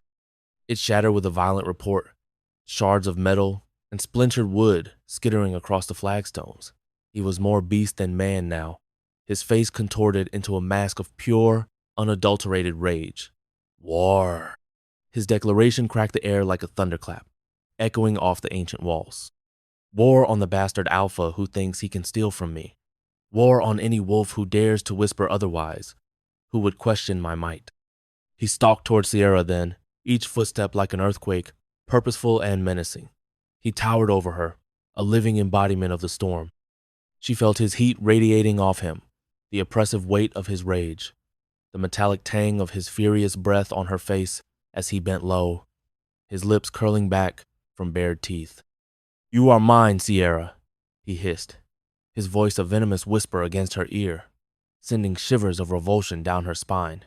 "And so is that child. No bond, no whisper, no bloodline will take what belongs to me. I'll tear the flesh from Quinn's bones and make you watch while I do it. I'll flay him slowly, piece by agonizing piece, and decorate my halls with his hide." Her stomach churned violently, bile burning her throat, threatening to rise. She clenched her fists in her lap, digging her nails into her palms, desperate to keep her body from trembling, from betraying her fear. And inside, a defiant flutter, then a hard, undeniable kick from her child, a tiny, powerful heartbeat against the monstrous darkness. Quinn's voice surged with it, fierce and unbreakable, a fortress forming around her heart. "He'll never touch you. He'll never touch him. I'm coming." And in that moment, something shifted within Sierra. She lifted her chin, meeting Drake's furious gaze head-on despite the terror still crawling through her veins. For the first time, she let him see it. Not fear, not submission, but an unyielding, resolute defiance blazing in her eyes. And that defiance, quiet as it was, only stoked his wrath further, igniting the inferno within him. Drake straightened, throwing his arms wide to the cowering pack, his rage filling the hall. "Prepare yourselves, tomorrow we march. Quinn's blood will wet the snow before the next moon rises."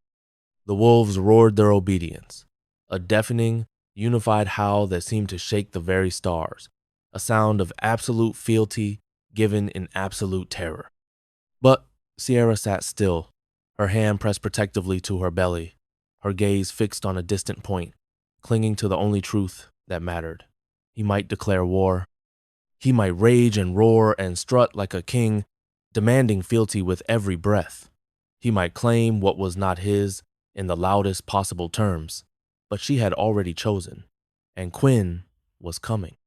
The night itself seemed to hold its breath, a vast, inky canvas stretched taut above the frozen earth. Then, a primal shriek of horns ripped through the silence, echoing off the snow-laden pines.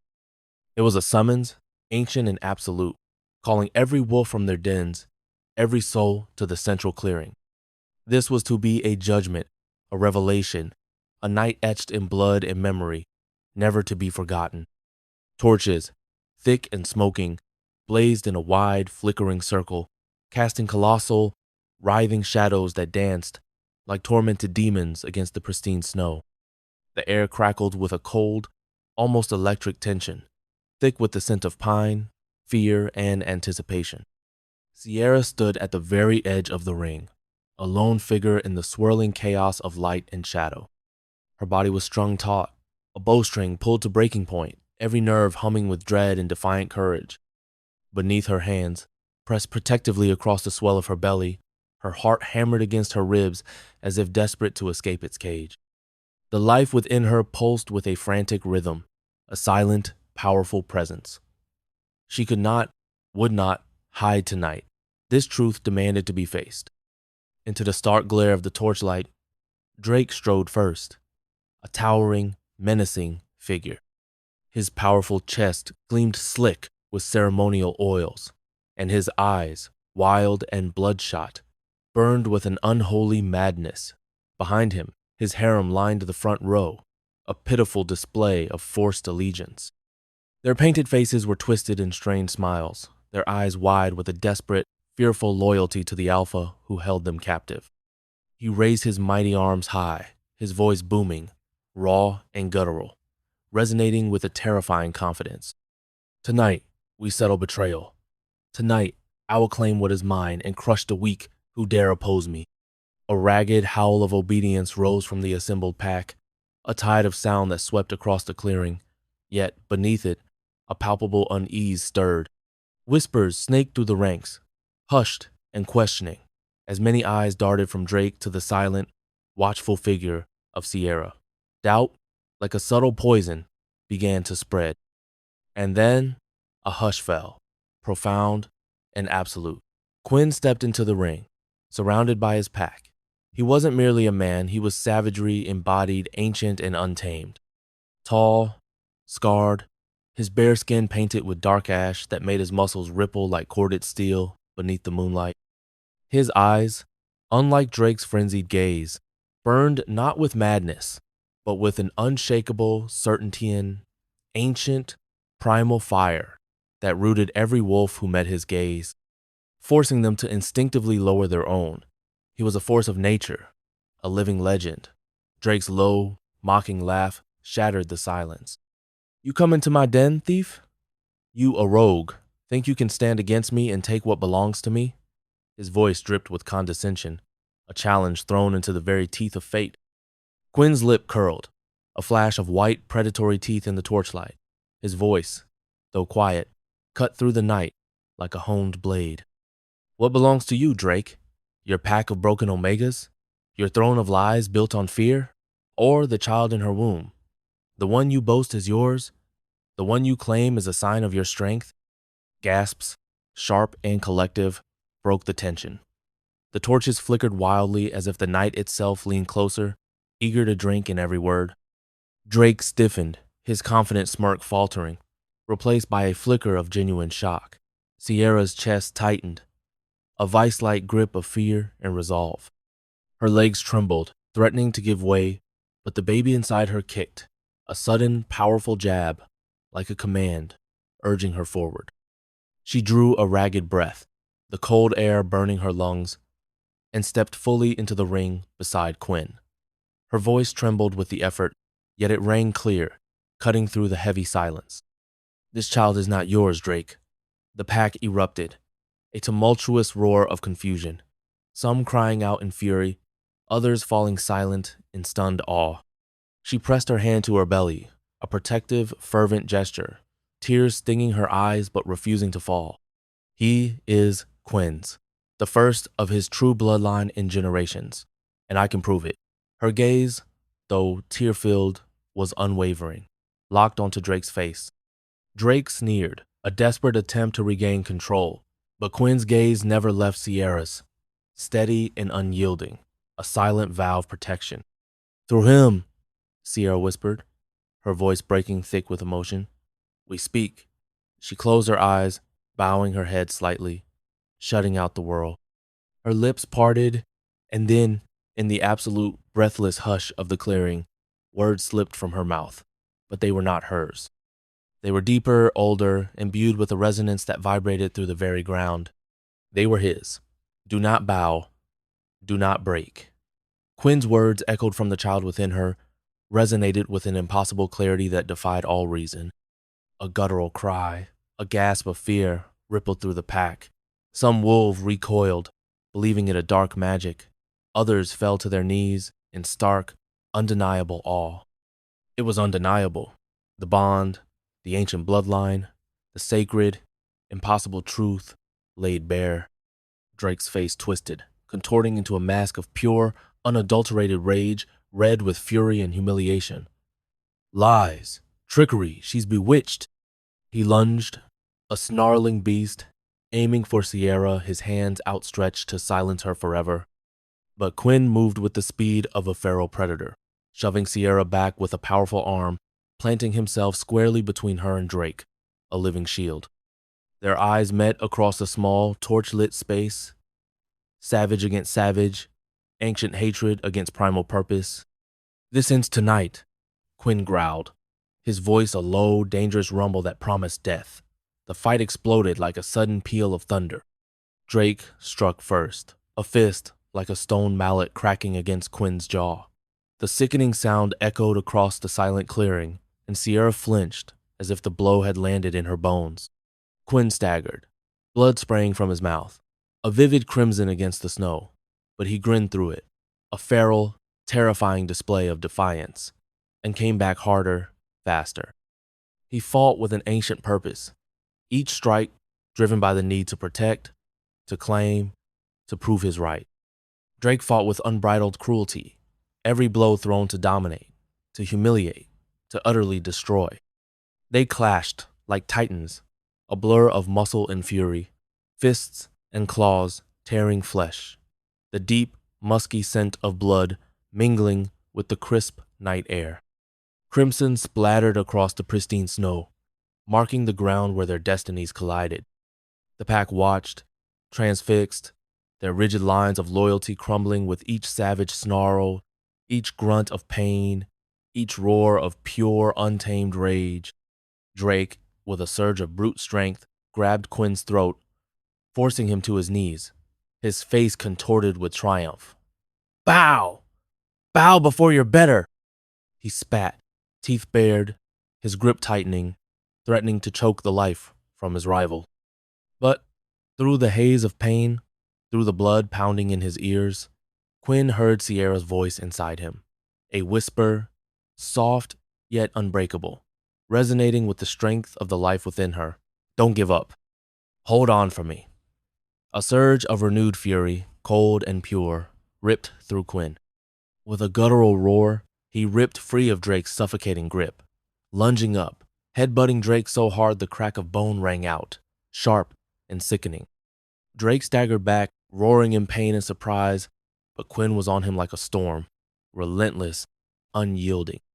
Fists, claws, teeth, a savage rhythm of destruction, a dance of primal violence. Quinn drove Drake back, blow after bloody blow, until finally, with a final, powerful shove, he drove his rival to the ground. Straddling Drake's chest, Quinn let out a roar that shook the very sky, a primal declaration of victory. Then, with savage intent, he tore Drake's throat open with his bare teeth. The clearing fell silent, an abrupt, unnatural hush, broken only by the gurgling rush of blood spilling onto the snow, staining it black. Drake's body twitched once, twice, a pathetic, final spasm, then stilled. His reign, built on cruelty and fear, ended not with glory, but with the gurgling, watery gasps of a dying beast in the dirt. Quinn rose, drenched in blood, his chest heaving, every muscle trembling with exhaustion and the lingering echo of primal fury. His eyes, though shadowed with the battle's toll, found Sierra immediately, a magnetic pull. She stood frozen, tears streaming down her face, her hand clutching her belly, her body trembling not from fear, but from the overwhelming flood of relief and raw emotion. The child within her kicked, wild and alive, as though celebrating the dawn of their new future. Quinn staggered to her, his blood-soaked body leaving crimson streaks in the snow as he moved. He took her face in his bloodied hands, his touch surprisingly gentle amidst the horror. "He's ours," he whispered, his voice raw and broken, yet filled with an unbreakable promise. "And no one will ever take him from us." Sierra broke then, the dam of her composure shattering. She fell against him, sobbing into his neck, the scent of blood and man in safety enveloping her. Around them, the pack, a silent, awestruck congregation, began to shift, their eyes now firmly fixed on their new alpha, bloodied and triumphant. For the first time in generations, Quinn's ancient line had an heir. And for the first time in her life, Sierra felt a profound, absolute safety, a peace that seeped into her very bones, promising a future she had never dared to dream of. The night air, thick with the iron stink of blood and the metallic tang of newly spilled victory, swirled around Quinn, but he barely registered it. The dead lay where they fell, the pack's whispers of awe and burgeoning loyalty were a distant hum. Drake was gone, a broken heap in the mud, his reign of cruelty severed with Quinn's blade, with Quinn's fury. Quinn lifted his head, eyes burning like coals in the firelight. "Gather the survivors," he commanded, voice carrying across the hollow with the weight of inevitability. "Those who yield, bring them forward. They will kneel, or they will fall. Drake's pack is no more, it is ours now."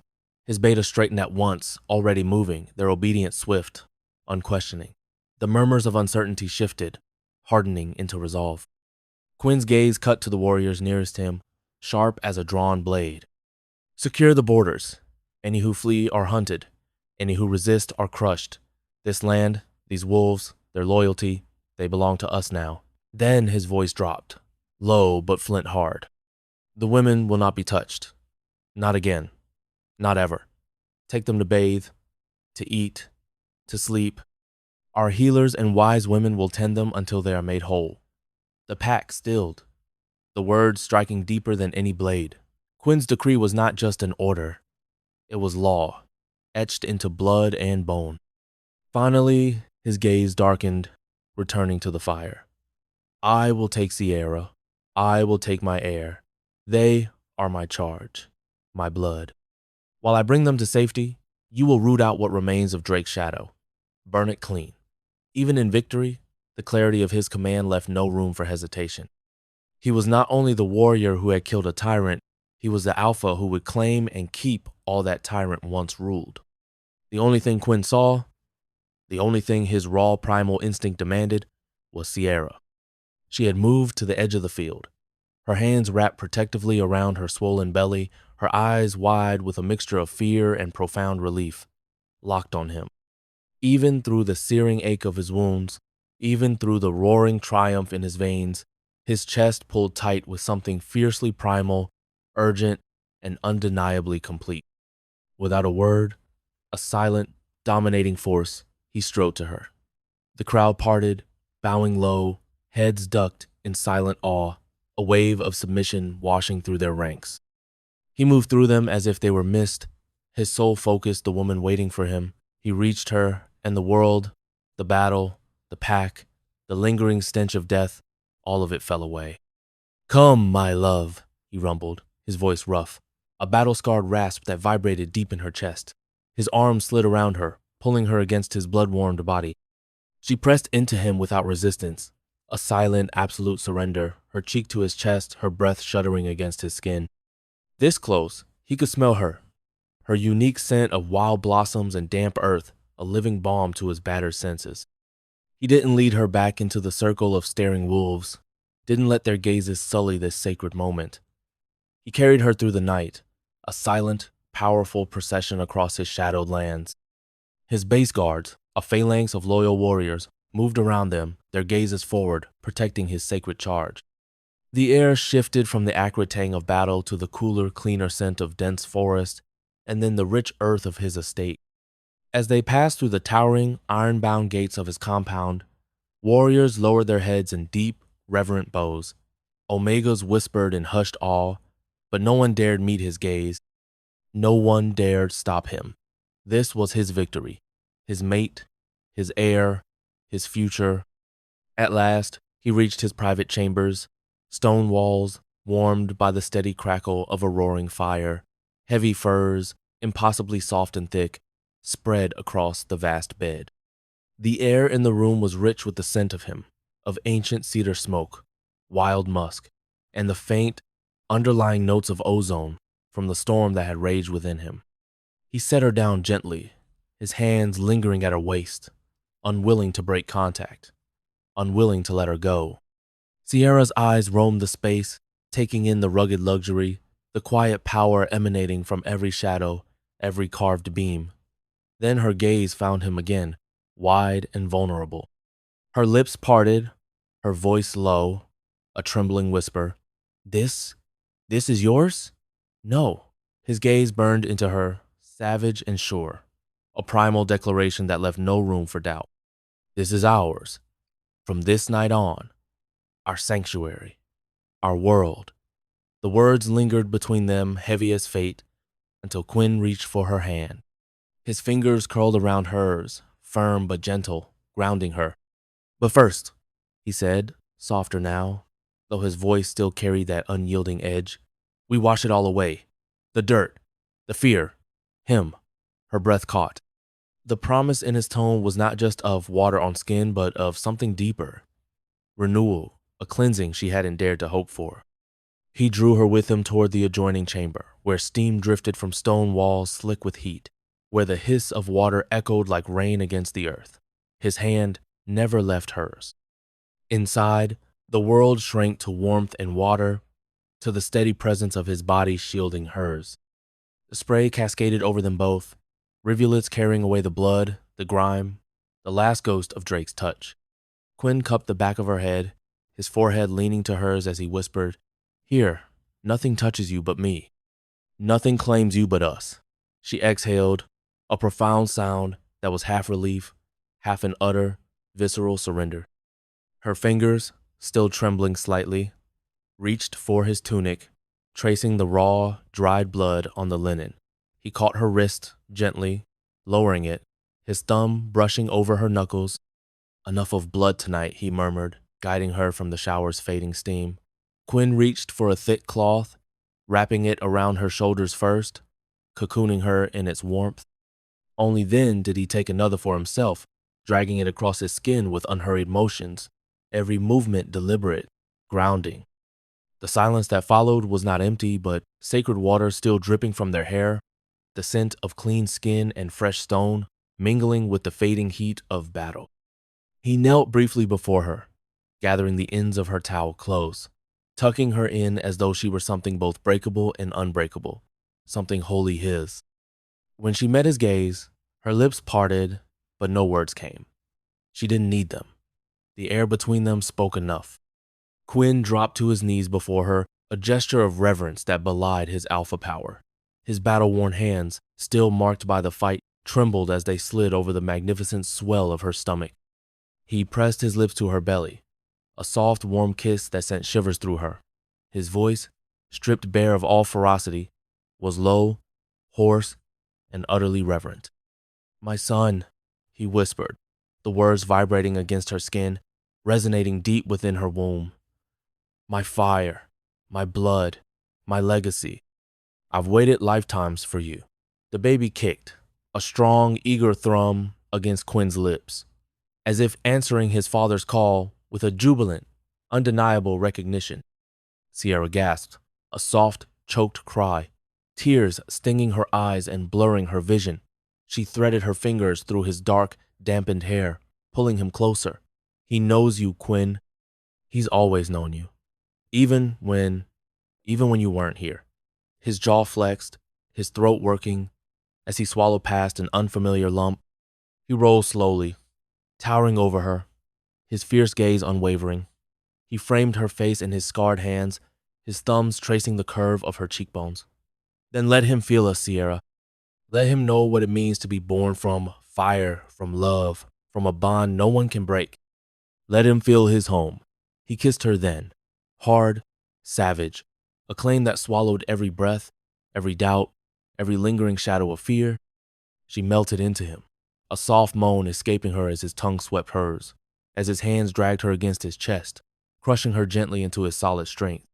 He tore his tunic away, the sound ripping through the quiet chamber, bearing the ridges of muscle, the raw, angry scars of battle, and the fierce, pounding heart beneath. Quinn lifted her effortlessly, cradling her as if she weighed nothing, and laid her across the furs of his vast bed. The firelight painted her skin in shifting hues of gold, illuminating the exquisite curve of her body, ripe with life and heat. His gaze devoured her, hunger and reverence clashing in his eyes, a silent promise of devotion etched into his very being.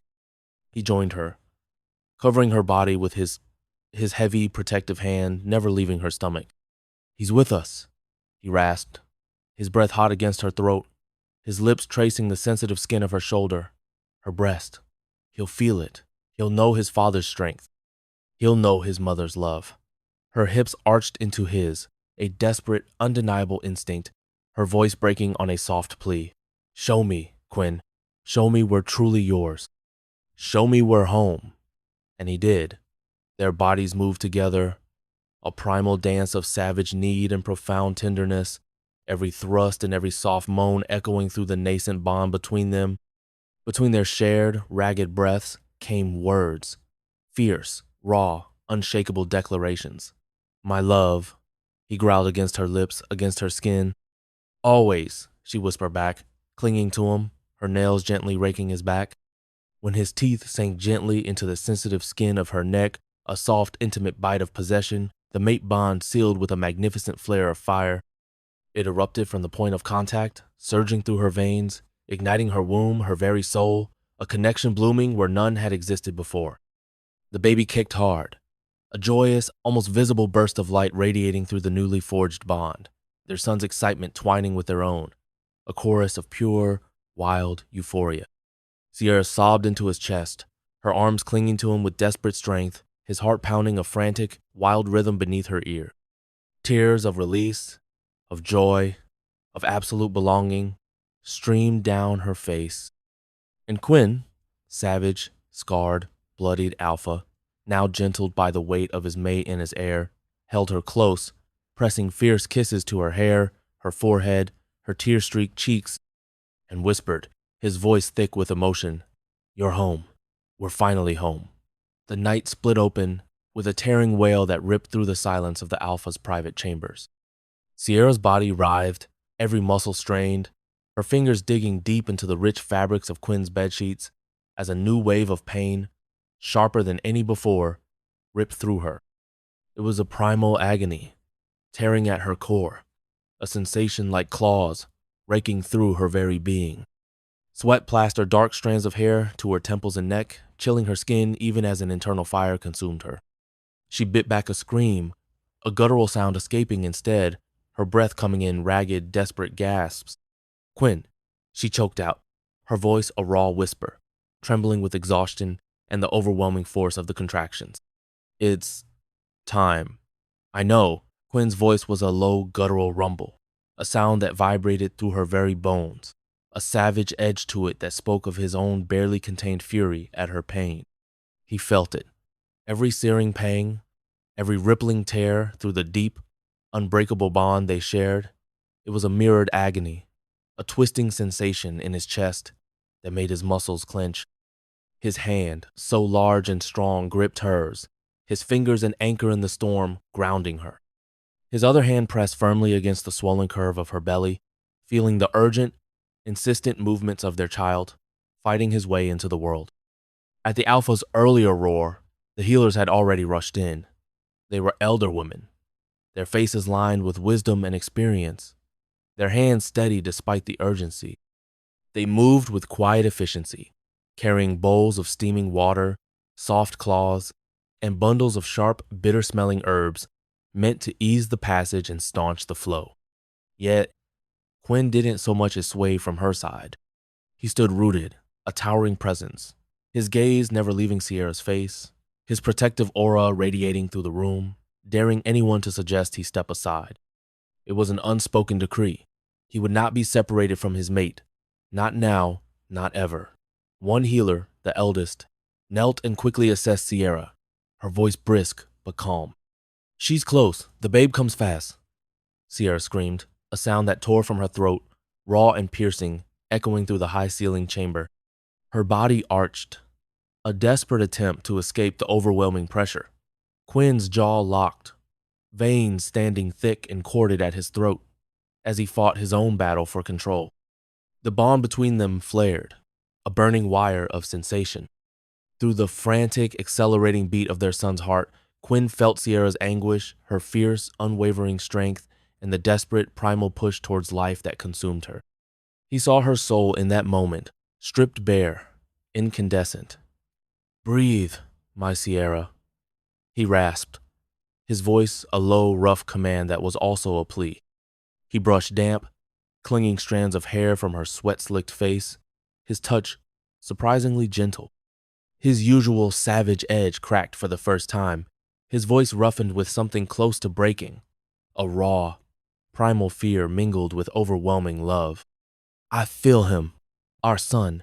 He's strong, he's fighting for you, for us. Tears, not of pain, but of sheer exhaustion and the overwhelming intensity of the moment, streaked her cheeks as she panted.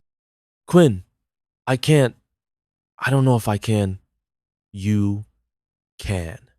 His forehead pressed to hers, their sweat mingling, their breaths ragged together. His scent, usually so dominating, was now mingled with hers, a deep, comforting anchor. You are the strongest woman I have ever known, Sierra. Stronger than any warrior, any beast. Soon, Coda, we'll hold you. The name slipped from him like a vow, ancient and absolute, a truth his blood and soul had always known, imprinted on him even before he saw his child. The healers glanced up, a ripple of quiet awe passing between them, but none dared question the alpha who claimed his heir in that sacred, agonizing instant. Another contraction tore through her, a final, monumental wave, and she screamed again, her body arching, every muscle straining, every fiber of her being dedicated to this ultimate act of creation. Then, a new sound split the air, raw, wet, piercing, and utterly miraculous. A newborn's cry. The healers moved with practiced speed, their hands sure despite the rush. One bent low, tying off the cord with a strip of clean linen, while another pressed a sharp blade to it, severing the last tether in a swift, efficient motion. The newborn's cry split the air, raw and piercing, as they wrapped the slick, squirming bundle in pristine white cloth. But before they could fully turn to tend the mother, Quinn's low growl broke the rhythm. A guttural snarl, primal and commanding, it reverberated through the chamber. Pass me, my son. His voice was jagged, steel, savage, and unyielding, leaving no room for argument. The healers froze, heads bowed, and with trembling reverence placed the tiny, wailing infant into his waiting arms. Quinn's chest swelled, his breath uneven as he looked down at the small, squirming bundle, so fragile, so impossibly alive, in his hands. But before the moment could root itself, Sierra's body tensed again. A low cry tore from her lips, weaker this time but urgent. Quinn's head snapped up, panic flashing in his eyes. What's happening? His voice was jagged, protective, the edge of battle still in it. One healer stepped forward, hand steady though her tone remained hushed, respectful. Peace, Alpha. The child is whole, but the body must release the afterbirth. It is nature's way, the final work. Sierra bore down one last time, her face slick with sweat, and the healers caught the glistening mass with swift, practiced movements. They worked without hesitation, murmuring quiet reassurances as they checked her bleeding and pressed warm claws against her trembling form. Quinn held his son tighter, his jaw clenched, torn between fury at her continued pain and awe at her unrelenting strength. He had never felt so powerful, and yet so helpless, in the same breath. He cradled the small, protesting child, his massive hands, usually capable of tearing flesh and bone, almost swallowing the fragile body. For a moment, the bustling room stilled, the air thick with the metallic tang of blood, the sharp scent of sweat, and the tremor of something profoundly sacred. It was the birth of an heir, a lineage renewed, a future secured. Sierra's eyelids fluttered open, heavy with exhaustion, her gaze searching, her first instinct to find him, to find their child. Quinn, she whispered, her voice reedy. He lowered himself beside her on the bed, his strong arm supporting her as he gently placed their son against her chest. Her trembling arms folded around the babe with a reverence so profound it brought tears to Quinn's eyes, and as the infant's cries softened, soothed by the familiar thump of her heartbeat, a deep, abiding peace settled over Sierra's face. Quinn bent close, his breath warm on her ear, his voice breaking at last as he whispered, the sound thick with emotion. Coda, our son, our heir. His tears, hot and ragged, fell onto the infant's soft, downy brow, onto Sierra's flushed skin, mingling with their sweat and blood, the raw essence of their new family. Sierra pressed her cheek to the baby's head, soft sobs shaking her body as a wave of pure, overwhelming love washed over her. "He's perfect," she murmured, her voice filled with wonder. Quinn's arm wrapped protectively around them both, holding mother and child together against his strong, warm body, as if he would never, could never, let them go. His voice, still low and savage, but ringing now with a new, potent vow that reverberated through the very foundations of the chamber, filled the space. "My bloodline lives in him. Our love lives in him.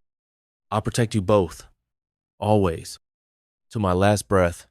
The healers bowed their heads, silent witnesses to the birth of not only an alpha son, but a bond sealed in blood and soul, a family made unbreakable by love, and a future forged in steel. Koda whimpered, a tiny soft sound, then settled fully, his minute hand curling instinctively against the thick, muscular expanse of Quinn's chest, a perfect fit. And in that quiet, hallowed moment of raw beginning, in that first instant of family, the bond between them all pulsed like a roaring fire in the dark, undeniable, eternal. Their family was whole. Their love, a force of nature, is undeniable. The great hall of Quinn's compound pulsed with a low hum of anticipation, 1,000 subtle tensions hanging in the air. Warriors, their faces scarred and stoic, sat shoulder to shoulder, their weapons glinting softly in the torchlight. Omegas leaned forward, their expressions a mix of respect and apprehension. At the same time, the ancient elders kept solemn, unblinking watch from their raised seats, their wisdom weighing heavily as the Alpha laid out the crucial terms of his pack's future. Every eye in the vast room was fixed on him. Quinn sat at the head of the colossal hand-hewn table, a figure carved from granite. His broad shoulders were taut, a coiled tension radiating from him that commanded absolute silence. His voice, when it cut through the murmuring, was sharp and commanding, each word landing like a heavy stone, unshakable, savage, absolute. Dark hair, wild and untamed as a storm, framed a face etched with battles won and sacrifices made. His scarred jaw clenched as he spoke with chilling clarity of patrol routes, fragile alliances, and the lingering, ever-present threat of cunning rivals who still sniffed at their borders. He was the epitome of their alpha, primal, powerful, and utterly in control. And in the very middle of this heavy, critical assembly, Koda wriggled loose from Sierra's comforting lap. The pup, over a year old, was a miniature whirlwind of dark curls and bright, mischievous eyes. His laugh, a pure, unburdened sound, was a startling symphony that cut through the somber meeting like sunlight bursting through storm clouds. He pushed off Sierra's resisting hands, his small body propelled by a singular, unwavering determination. He toddled across the wide, polished floor, his steps still unsteady but fiercely determined, his bright gaze fixed like a laser on one target and one target alone. His father, the formidable Alpha. "Quinn, wait, Koda," Sierra called softly, a note of soft alarm in her voice, half rising from her seat to intercept him. But the boy was too quick, fueled by an innocent, boundless energy. Koda reached Quinn's imposing chair, his tiny fingers clutching at the stiff leather of his trousers. With a grunt of effort that was surprisingly audible in the sudden, suspended silence, he began his ascent, first digging his knees into Quinn's thigh, then tugging fiercely at his thick belt, then hauling himself upward, impossibly, as if his fearsome alpha were nothing more than his personal, convenient mountain to conquer. The hall, which moments before had hummed with tension, fell into a profound, breathless silence. Dozens of warriors, seasoned and hardened, stared, their grim faces a mixture of awe, disbelief, and a struggling suppression of amusement. No one dared to move, no one dared to even breathe too loudly. Quinn, without missing a single, terrifying beat, kept talking. His graveled voice, seasoned by command and battle, carried on about obscure border treaties and tactical defenses, even as his small son reached his massive chest and, with a triumphant gurgle, planted a slobbery, open-mouthed kiss right on his father's scarred jaw. A muscle in the Alpha's jaw twitched. For one fleeting heartbeat, the savage mask he wore so perfectly cracked, revealing a sliver of something softer, something utterly undone. But he did not push the boy away. He could not. Coda squealed with triumphant delight, tiny hands patting Quinn's rugged cheek with a soft, chubby palm. Then, giggling with pure, unadulterated joy, he tugged on his father's wild, dark hair, babbling a nonsensical stream of sounds that only a child could command, that only this child would dare direct at Alpha. Quinn's face hardened, and a low, resonant growl ripped from his chest, not at the boy, never at the boy, but at the warriors, who now dared to smother their chuckles, their shoulders shaking with suppressed mirth. "Does my son amuse you?" His eyes, dark as a winter storm, flashed with a dangerous light, and the entire room went instantly rigid, every suppressed laugh dying in a collective gasp. The hall fell silent at once, the men straightening, their smiles fading into grim lines. "No, Alpha," came the hurried chorus, thick with unease. But then Coda, oblivious to the terror he commanded through his father, leaned forward again, his little mouth wide as he pressed another sloppy, wet kiss directly against his father's stern, unyielding lips. Quinn's savage edge, the carefully constructed facade of the unyielding Alpha, was shattered entirely. A laugh, not cruel, not dark, but deep and resonant and utterly unguarded, rumbled from his chest, shaking his broad frame. He turned his head just enough, a movement of profound tenderness, to press a soft kiss into his son's dark, sweet-smelling curls. "This," Quinn said, his savage voice, though still rough, now impossibly steady even as Coda tugged playfully at his beard and planted a fresh volley of sloppy kisses on his cheek, "is my son, my heir, the future of our bloodline, strong, unbroken, and loved beyond measure." He spoke these last words with a raw, undeniable conviction that resonated deep within the pack. He looked across the table then, his gaze finding Sierra's. Her eyes glistened with unshed tears, her smile proud and tender. One hand drifted down, resting lightly over the small swell of her stomach, as though guarding the secret only they shared, while the other clutched at her heart. This moment was everything she had dreamed of for him, for them. Quinn's voice dropped, rough but imbued with a profound certainty, as he set his massive palm, calloused by battle, against his son's tiny, vulnerable back.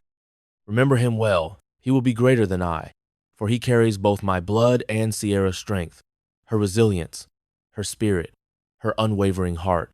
The pack, witnessing this raw, intimate display of their alpha's hidden tenderness, bowed their heads in a new kind of reverence, one born not of fear, but of profound respect and burgeoning hope. The great hall filled, not with the tension of war, but with the weighty promise of legacy, the warmth of belonging, and the quiet joy of a future finally secured. But all Coda cared about was climbing higher, patting his father's jaw with sticky hands, babbling, "Da da da," over and over as if announcing to the entire world that he belonged to Quinn, that Quinn belonged to him. And for once, Quinn didn't correct him. He let his son claim him, utterly and completely. Savage Alpha, king of blood and battle, supreme commander of a powerful pack undone, beautifully and irrevocably, by the mischief and pure, innocent love of the small, triumphant boy who had undeniably saved them all. The future, in Coda's babbling, messy embrace, felt warm, secure, and infinitely hopeful. That's the end of this tale. But in the world of the supernatural, there's always another shadow waiting. Thank you for staying with me through every twist, turn, and heartbeat. If you enjoyed the ride, there's more waiting for you. Just check out the other audiobooks on this channel. Don't forget to subscribe if you want more magic, monsters, and stories that go bump in the night. Until next time, stay curious and Bravened, never stop listening.